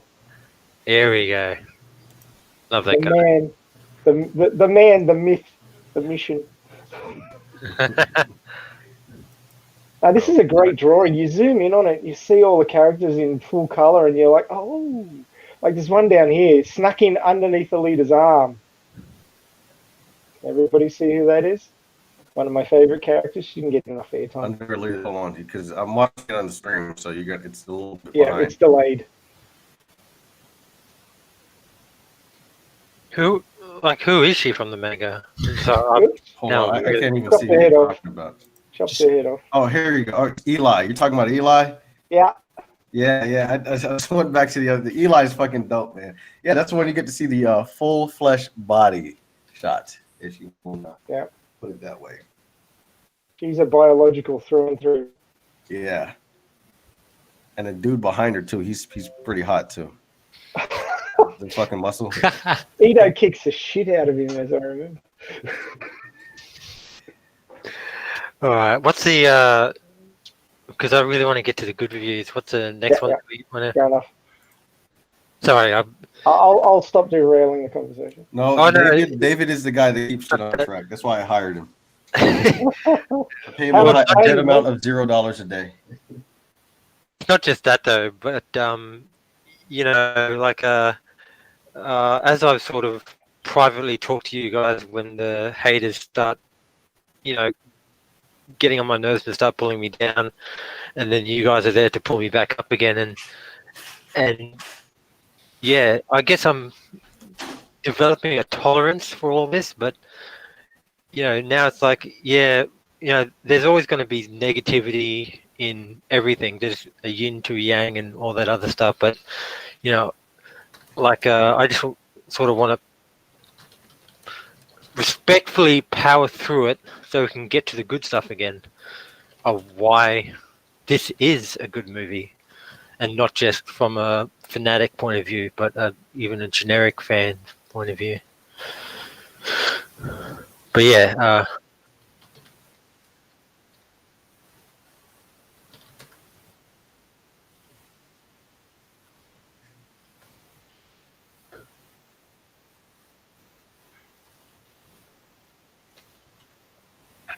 Didn't you want to do the Alita Battle Angel is so bad James Cameron should give Fox his 200 million back? You've got that one highlighted.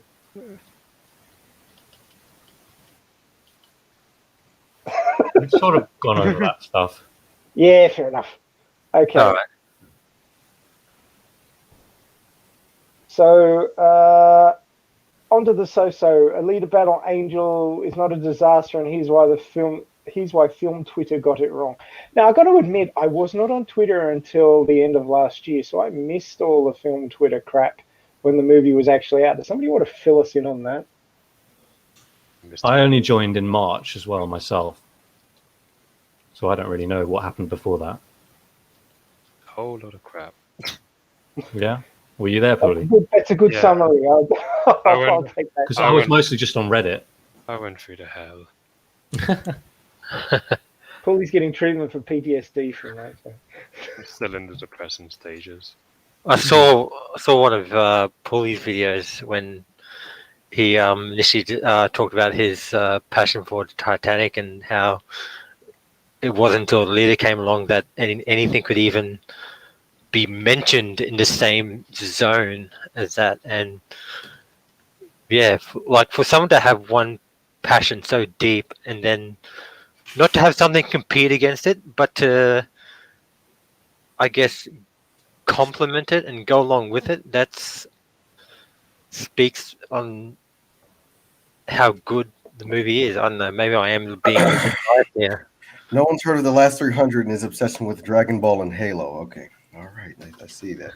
Yeah, it's kind of stuck in there as well. Alita definitely did compete with the 30-year-old franchise. So That does speak to it. You're right. Well, don't forget that Dragon Ball, they're both Japanese. And I'm not an anime fan. That's the thing that I think is great about Alita, right?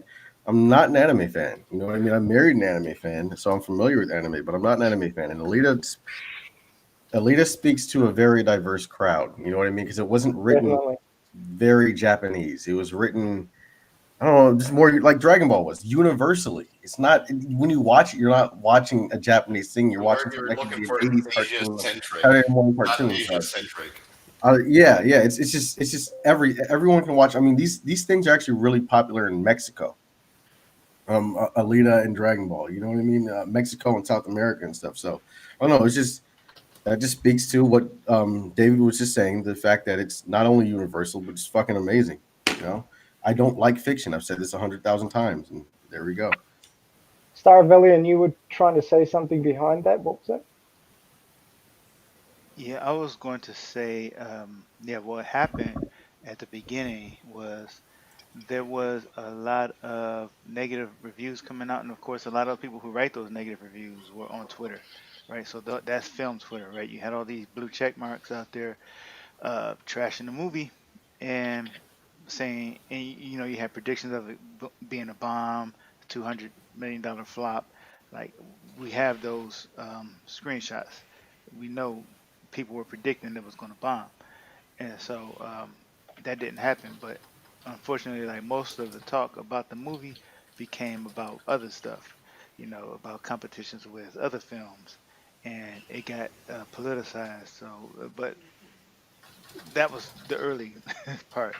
But mostly, it was just a bunch of people, a blue check mark, saying that it was going to be a flop, and um, oh yeah. But then after the other stuff came out, like you had people from Rotten Tomatoes, like a lot of these blue check marks attacking the fan base, right? Saying that we were um, pedophiles, I'm just going to say pedophiles and stuff like that for liking a film where the character for part of the movie looks like a teenager and stuff like that. It was just a war zone, basically. It was a war zone, and I you had reported a guy the other day for calling us pedos. yeah, yep, that That's guy. bullshit. Yeah, and he said it was just he said, "Oh, Alita fans are going crazy because I called some of them because I said some of them might be creeps." It's a lot more serious than that when you make that kind of accusation. Oh, totally.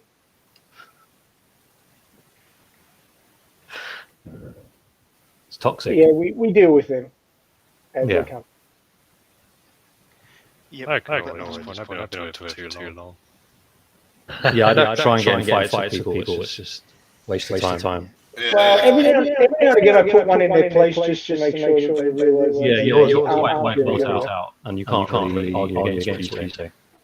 There's They run out of actually logic-based arguments, and they start calling you names. You know you want. Yeah. Yeah.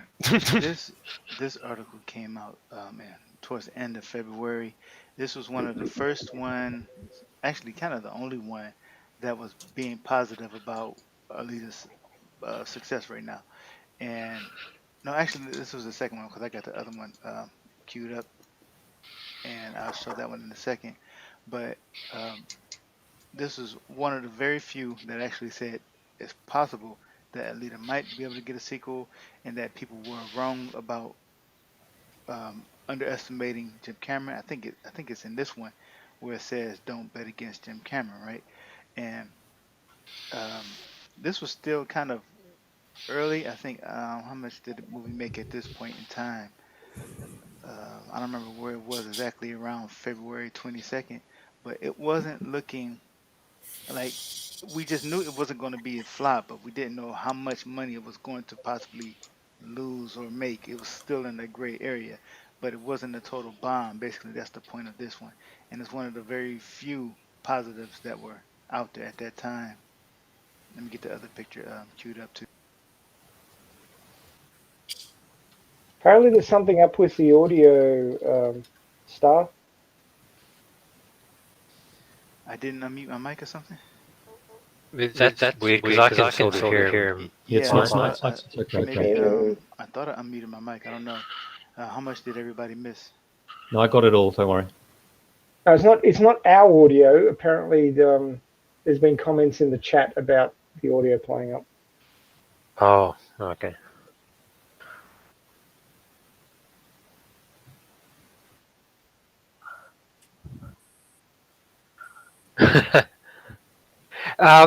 Just with this particular article as well, I'm just cruising through it in my downtime, if you want to call it that.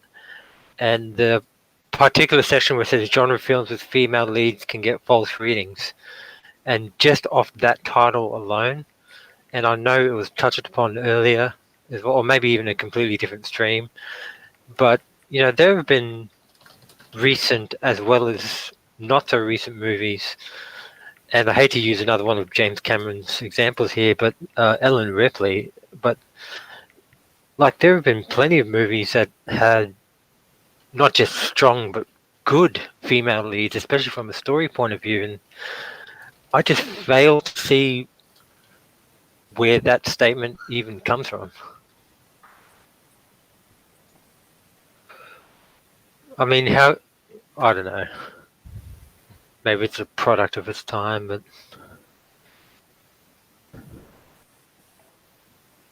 Yes, I guess that's sort of where the so-so starts coming in. All the people saying yes, no, yes, no, yes, no to a sequel. And every time there's a yes, we get excited. And every time there's a no, we go boo, hiss. And it's a bit of a roller coaster. Yeah. Sometimes I don't know whether to love them or hate them. The roller coasters, that is. But Oh well, I hate the clickbait articles, which basically say, "Oh, all the news about the sequel and this and that," and it's nothing, absolutely nothing. or nothing that we don't already know. Oh, it's less than nothing when they reiterate things that were said a year ago. Yeah, that too. How place. I think it's good that they keep making those weird articles, though. At least it keeps Alita in the news feed, even if it's a total waste of time. That's a good point to have. I never even considered it from that sort of aspect. It keeps some hopes alive. Although some of them say, "Oh, Alita 2 confirmed," and it's like, no, we still need to keep fighting.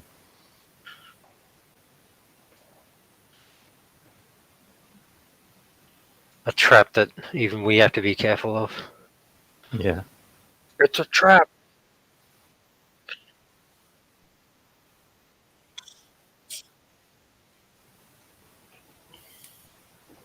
Shoot text through the Google Hangout if you want anything covered stuff. That'll help.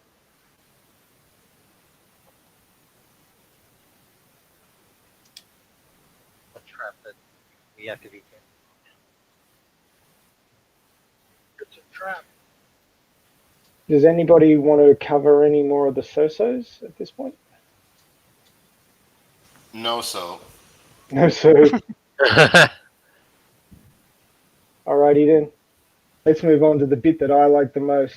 Yay! The good ones. So the humanity of There's Alita only two. Battle Angel. Well, there's only two references here. Anybody want to go over to Cinema Blend and read their Alita articles? It's just positive, positive, positive. Yeah. Can't thank those guys enough. And the thing about that, just touching upon that before we go back into the ones that you've got listed there, I feel that Cinema Blend also aren't being positive just to be jumping on the bandwagon. It's like as if they, I don't know, they back their shit up, they research it, and it's not just them, being an ally of a leader army or something like that, It's positive and it can back up its references, is all I'm saying, in any of the articles that they've put out.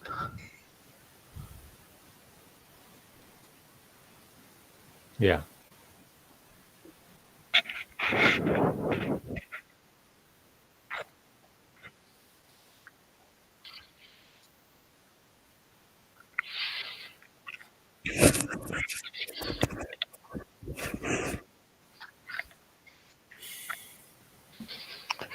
I'm just going through the humanity articles. This is one that I haven't actually even seen before. And February 16, 2019. Wow, that's like so soon after the movie. See, it wasn't all bad.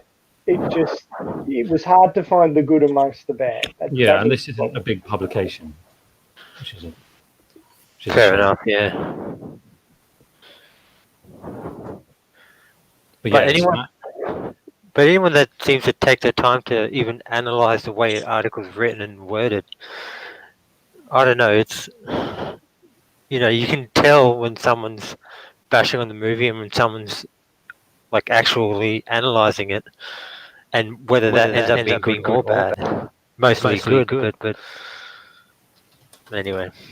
I got the tweet from what's the name, Sean O'Connell here, and this was actually the second, not the second. This was after he asked us. He put out the message saying that he was going to be talking to John Landau, and if we had anything that we wanted to say to John or ask any question that we wanted to ask, he would ask John for us.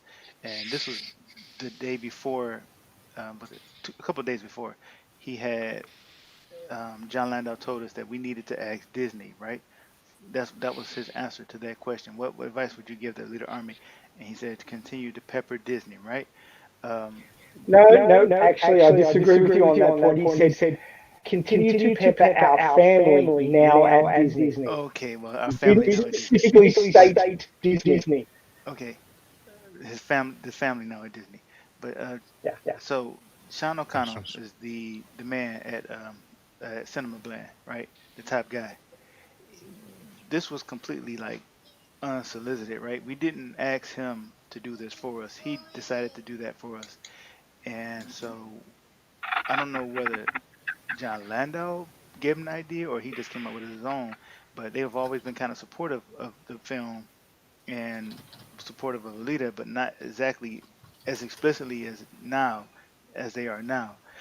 This was kind of the most open show of support that they did before until that point. I mean, and so this was huge, and it just shows that they've pretty much been on our side the whole time. And of course, you have John Landau's words.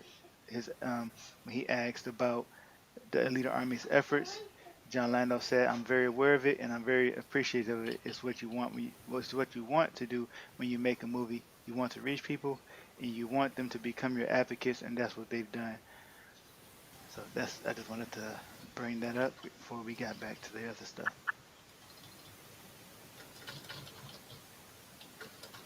No, it's really good when we get support from unexpected corners, shall we say. I mean, all of these companies have people who have their own opinions, and when things are coming externally and pressure's being applied, I suspect that people, haul the chain and toe the company line. But then when that pressure is removed, you start getting opinions which are more the opinions of the people, not the opinions of the business, because it's not going to affect the business anymore. And that's where we start to hear what people really think about the movie, and where the bandwagon turns around and goes back the other way, which I believe it has. Yeah, but you do not support people who are basically assholes. It's got a lot to do with us being the best examples of ourselves. Well, you're always going to have people who act like that. I mean, they've got whatever biases and prejudices that they have, and rather than butting heads with them, like some people in the early days did, I think the Elite Army has learnt now to say, yeah, that's your opinion. We don't agree with you. Yeah.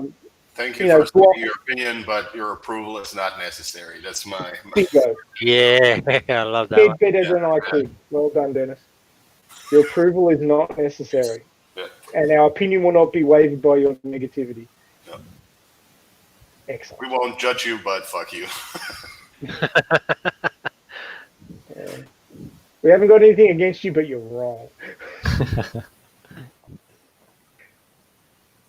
I wonder if things would have been different if it wasn't.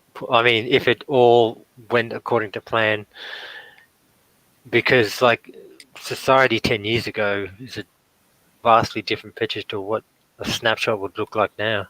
Totally. I think woke culture really put a dent in it. The merger put a dent in it. The timing wasn't terrible, but of course, if it was a year later, it would have been disastrous. So, there's things in both columns, basically. A little from column A, a little from column B.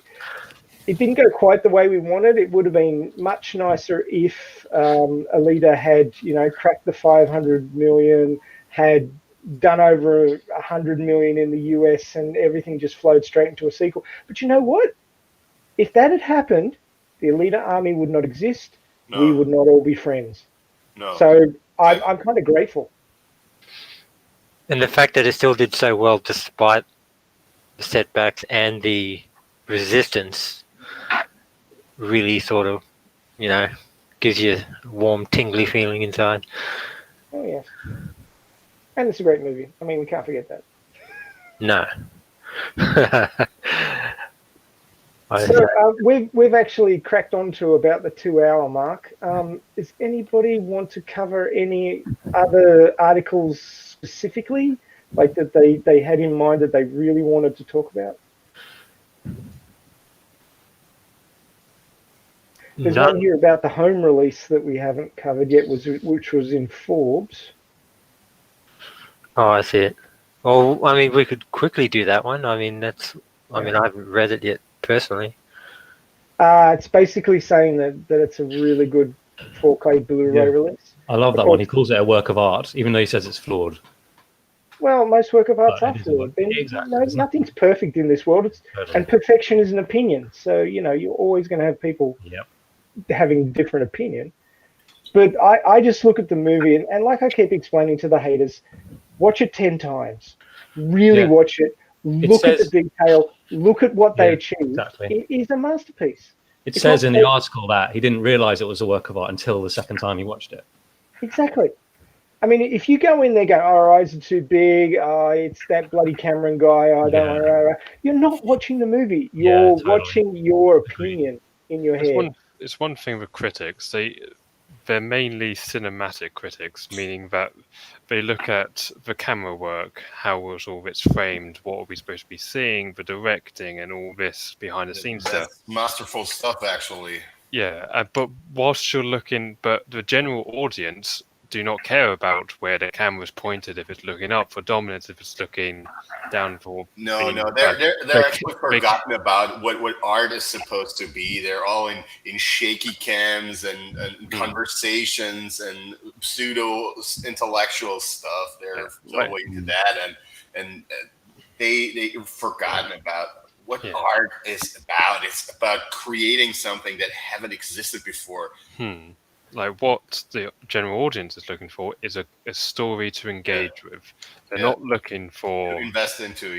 But you can look at characters. That's why most movies today are so failing so terribly, because the characters are not actually something you can get invested into. You cannot establish a relationship to them. You cannot feel with them. You cannot feel the struggle of them.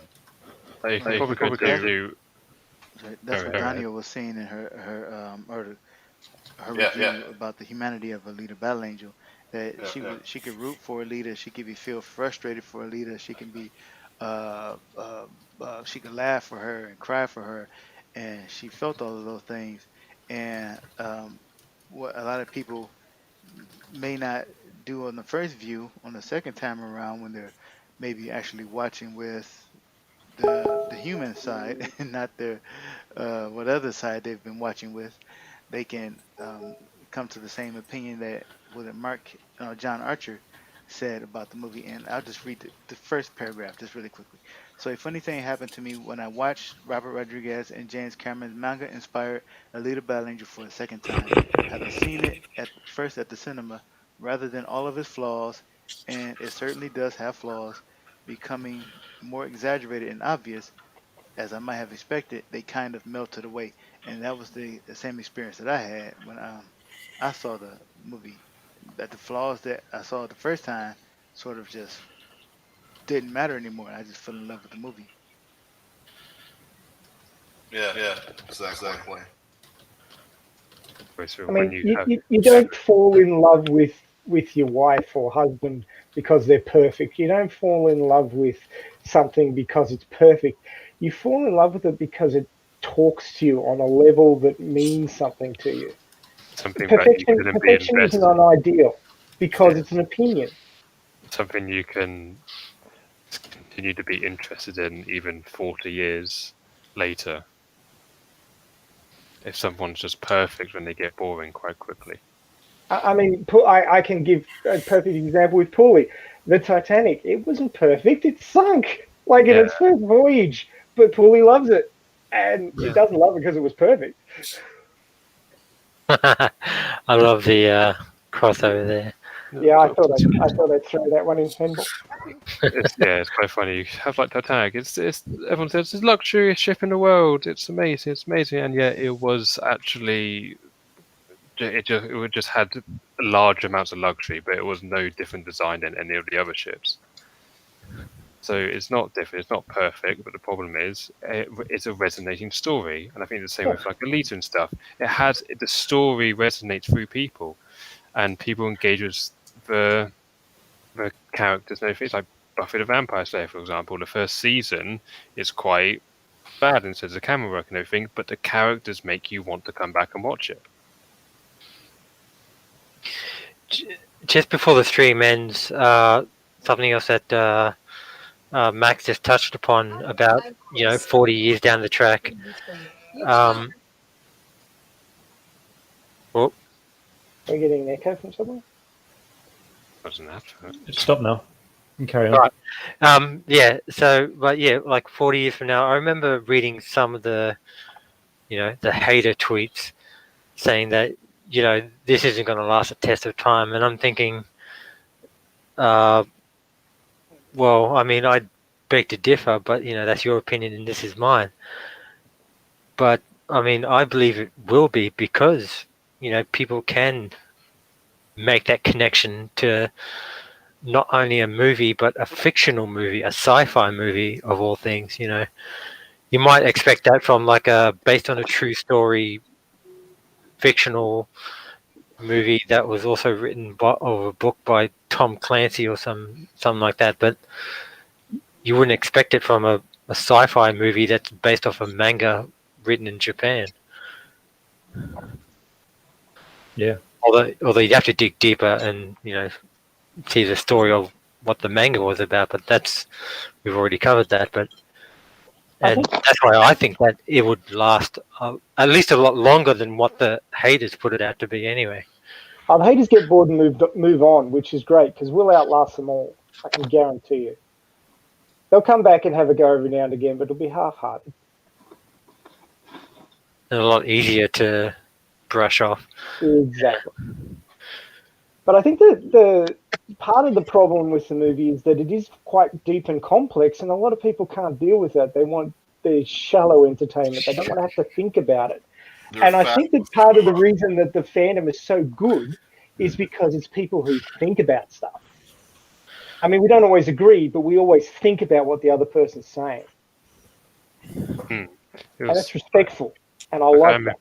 I remember watching Corridor's video about Alita, their review, and you've got Sam, who's one of the founders, who just constantly talked about the eyes, and he's kind of like a general audience. He's more the filmmaking side of it.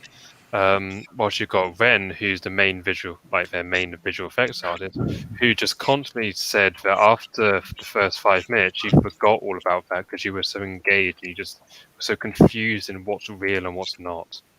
And that's the kind of reviews that I would have loved to hear more of the confusion of discussing what is real and what is not. Well, this is the big problem we had with the Oscar nomination people. They're old, they don't get the subject, they thought it was an animated movie, and they walked out halfway through because they just weren't engaged. And that was where that whole Oscar thing falls over. You don't fit the mold, you just get ignored. Yeah, and that's really disappointing. I did want to chime in. Yep. I just want to chime in on something that Pooley kind of touched on a second ago. So I want to ask, what is you guys' opinion on Vito's review of the Alita Battle Angel movie? He's a manga supremacist. Yes, but and he's an edgelord. No, he's not an edgelord, man. Have you seen Vito on? No, have you seen Vito on the Dick show? That guy's as politically correct as it comes. He was just bitching about the darkness of the manga wasn't really translated into the movie. That was pretty much his own thing he was concerned about. That was the only thing he was criticizing it. Otherwise, I understood his review as pretty positive.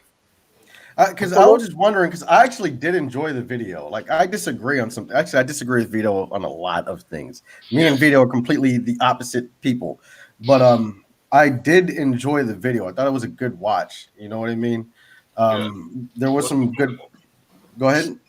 No, it was enjoyable. It was. Yeah. So I don't know. I just wondering, Ray, have you seen that?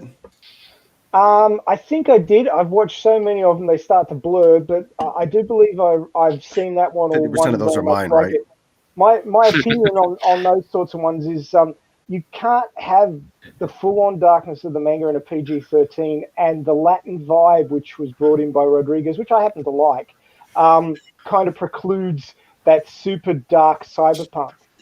But I mean, the manga is the manga. The movie is the movie. It is an adaptation. It is not a The direct movie took a translation. different perspective. The movie took the perspective of Alita. We were about we were supposed to focus on the world through the eyes of Alita. That was the movie all about. We were introduced to her world, to how she experienced things for the first time. She eats chocolate for the first time. She eats oranges for the first time. She falls in love for the first time. All she's ever known before was war and casualties, nothing else. So that's why I'm neutral on it, because I do love the manga. Yeah, I understood his criticisms, and he's not really an edgelord. That was a bit inaccurate for me to say that. No, but, he's very PC. He is quite PC, but he still annoys certain people with some of the stuff he does. Yeah, but I was going to say, his video, it sort of introduced me to Alita like 2 years ago or something like that. So yeah, I have a lot of respect for him. I was a bit annoyed that he wasn't more positive in that video, to be honest. Well, I'm gonna say I'm neutral on Vito as a content creator. I've liked some of his stuff, and I think some of his stuff is just dumb. And when it comes to the Alita video, I'm very neutral on that too. Like I said, I found it enjoyable because I just like watching in-depth videos like that, video essays. And then on top of that, I can see, I've never been a person who excluded any fans. Like there are Alita fans that don't like the manga, and that's fine. That's okay. You don't have to like the manga. And on the other side, there are Alita fans that don't like the movie. And that's fine too. You don't have to like the movie. They are both fans. So I don't know. I'm a person who does like the manga better. I've been pretty open about that. But I like the movie as well. And I was open to hearing the criticisms about it, but not from a negative place though. It's not like these other reviews that we had about her breast and stuff like that. It was from a genuine, interest in the subject matter. So that's why I brought up the Vito review. No, it's fair enough to bring that up as well. I look at it as much like the Hitchhiker's Guide to the Galaxy, the different versions of that story. When Douglas Adams wrote those, he wrote them all differently, and he did it deliberately. He said, this is a different medium, this is a different version of the story. It has similar beats, it has similar characters, but it's a different version of the story. And I look at a movie adaptation from another source, be it a novel, a novella, or a manga, to be a different telling. It has a similar story beats, it has similar characters, but it is different. And if you just, get that context in your head, it's not going to be a blow-by-blow, panel-by-panel recreation of the manga. You've got the manga. You read the manga. You get what you get out of the manga. The movie is different but similar. So it's not exactly the same thing. That's the way I personally look at it. So not to derail too much, going with what Max said, I do have a video with Splashman coming out about this. It was comparing Alita to Black Hawk Down, film adaptations of stories. And the way I put it is Alita Battle Angel is precise but not accurate, whereas Black Hawk Down is accurate but not precise. No, the other way around. It's precise, but you get it. It's an old shooting adage for firearms, but I was just comparing the way they adapt the story. It's not saying which is bad or good, because like I said, I'm both a fan of the movie and the manga. So they both can be good or bad. You can have an accurate movie that's shit or a precise movie that's shit. You can have a movie that's both. So that's just coming in the future. It's like calling a movie based on a true story and how it doesn't cover all the aspects of the true story. I mean, it's not meant to. Dramatization. Yeah. Not news report. So basically, Alita, like the way I say it in the video that's already written, just waiting for him to, come with the rest of the material. Alita Battle Angel covers every specific plot point, but the tone is completely different. You know what I mean? But it's still a good. I mean, it's what got me into the manga. I'm never gonna fucking forget this movie. You know what I mean? Like I bought it 3 fucking times. It's a great fucking movie. So only 3? Catch up.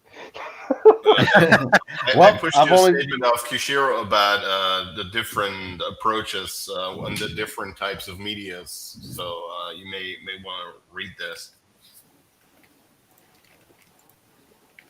We'll probably make this the last one because I know Max mentioned that I've probably hit over the 2-hour mark now. Yeah, we don't want to drag this out too long. People are starting to disappear. Okay, Yukito Kishiro. Cartoons and films are different media, so it's natural that presentations will be different. If I directed a film adaptation of my cartoon Gamu, it would surely be different from the original comics, especially as my cartoon is a long story comprised of a series of detailed episodes. It must be a big challenge to express it in a short runtime of a film. However, if Mr. James Cameron could grasp the essential theme of Gamu, I believe that the difference of episodes or characters would be superficial and it would be possible to express Gamu in terms of its essence. The more important thing is not adherence to the original story, but excellence as a completed movie. And I think that's a really good quote from this one, guys. Yeah. Yeah. Well, I need to we say that. just need Yukito Kishiro on here and his translator, and then we could shave, an hour and a half off this show. Yeah. We could go through his he did like a diary about how he went to visit the set and his reaction to when he saw the movie. That could be quite interesting to talk about one day. Oh, we need to link that. Maybe we need to do a video about that. I'll talk to you about that later, Bloody. Yeah, sure. It sounds like please do. Keep us updated. Yeah, we need to follow that one up. Hit me up on Twitter. We'll talk about that one. Oh, well, let you forget it. We'll drag David into it too. He sounds interested. That's the thing I like about the Alita Army. Just grab people and start doing shit. Yeah. Fuck this organisation business. We don't need leaders. We can all lead. Take turns. Amen to that. Alrighty, so I am going to call that pretty much the end, unless anybody has one last burning thing they'd like to say. I always give you the opportunity. Nope, nothing here. No, good? all good. Sounds like we're cooked. We're cooked and ready to serve. Excellent, guys. So thank you all so much for coming on, giving your opinion, not getting too overheated, because that never ends well. Next week, I am pushing to do an art-related stream again because they're always so good. I figure just like a watch party that we try and do every month and a half, we need to keep revisiting the art of Alita because it keeps changing. New stuff comes out. It goes in different ways. I've seen a whole bunch of new stuff on Twitter and Facebook. I should do Insta, but I just don't have the time. So next week, the attempt will be, and I'll see who I can drag in. I've already spoken to Cranberry about this, but Alita fan art, the Star Spangled Banner edition, because you do realize it's the 4th of July next Saturday. Oh, yeah. I'm reminding the Americans about their day. Yeah. Good job. Yeah. Reminding the veterans. You're talking to the last 300. I will fucking be there. So basically, we can celebrate the Americans' Day of Independence, and we can talk about Alita fan art and have a good time. It may not be a particularly structured episode. We'll just let it happen, just for a bit of relaxation. But do join us for that one. I'll keep you advised on Twitter as to how that's going and what we're pulling together and who's going to be involved. But Cranberry's going to try and be there if she's not busy. She said she might have one thing come up, but hopefully she'll be there. And our regular artists, I'll be pinging people like Sluggy Tinky and the other artists we've had on before and see how they're going. But if you're an Alita artist and you haven't been on before, we would love to get you in here.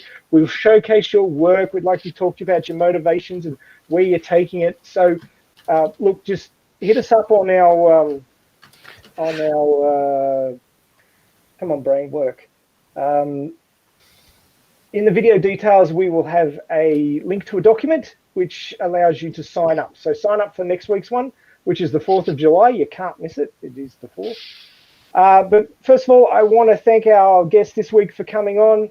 Alita Rave, who had to pop off, but he gave us some really good insights. Vladdy, again, for coming on. You're practically a regular. In fact, I might shove you into the regular column shortly. And Dave Birch, who's got really involved recently. Thanks, Dave, for being excited about Alita and getting in here and doing stuff. We really appreciate it. Amen to that. Terrific. So, as I've said before, thank you, the listeners, for joining us. You're what make this fandom special. You're what get us to get up in the morning or stay up late at night or whatever time it happens to be in our part of the world that you're in to do this for you. We love doing it. We hope you get a bigger kick out of it as we do. And if you want to get a bigger kick, come on, talk to us. It's just talking. Everybody can do that. So, yeah, until next week, as we always like to say, if you can find them in your area, because my God, they're hen's teeth at the moment. 3, 2, 1. Bye, Bye, those Blu-rays, Blu-rays. baby. Maybe. Thanks, guys, and catch you next week. 4th of July.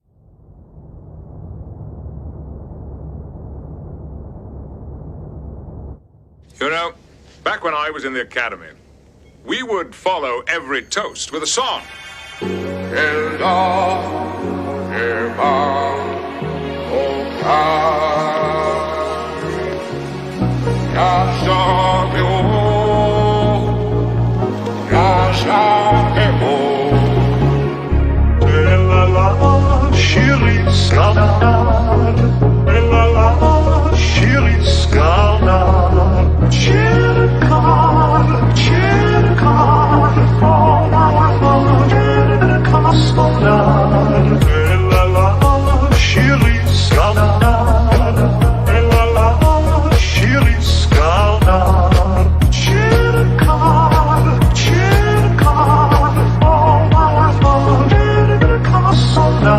It's better to have loved and lost than never to have loved at all.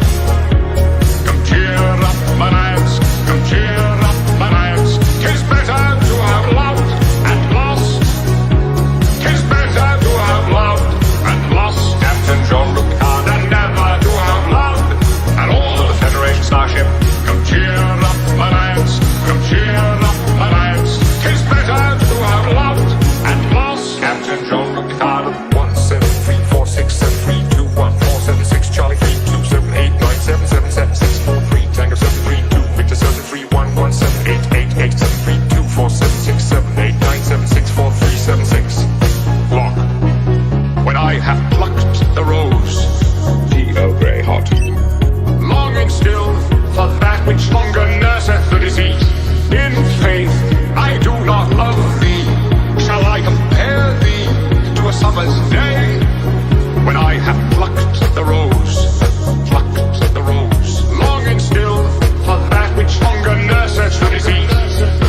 In faith, I do not love thee. Shall I compare thee to a summer's day? 'Tis better to have loved and lost than never to have loved at all. Come cheer up, my lads, come cheer up, my lads. 'Tis better to have loved and lost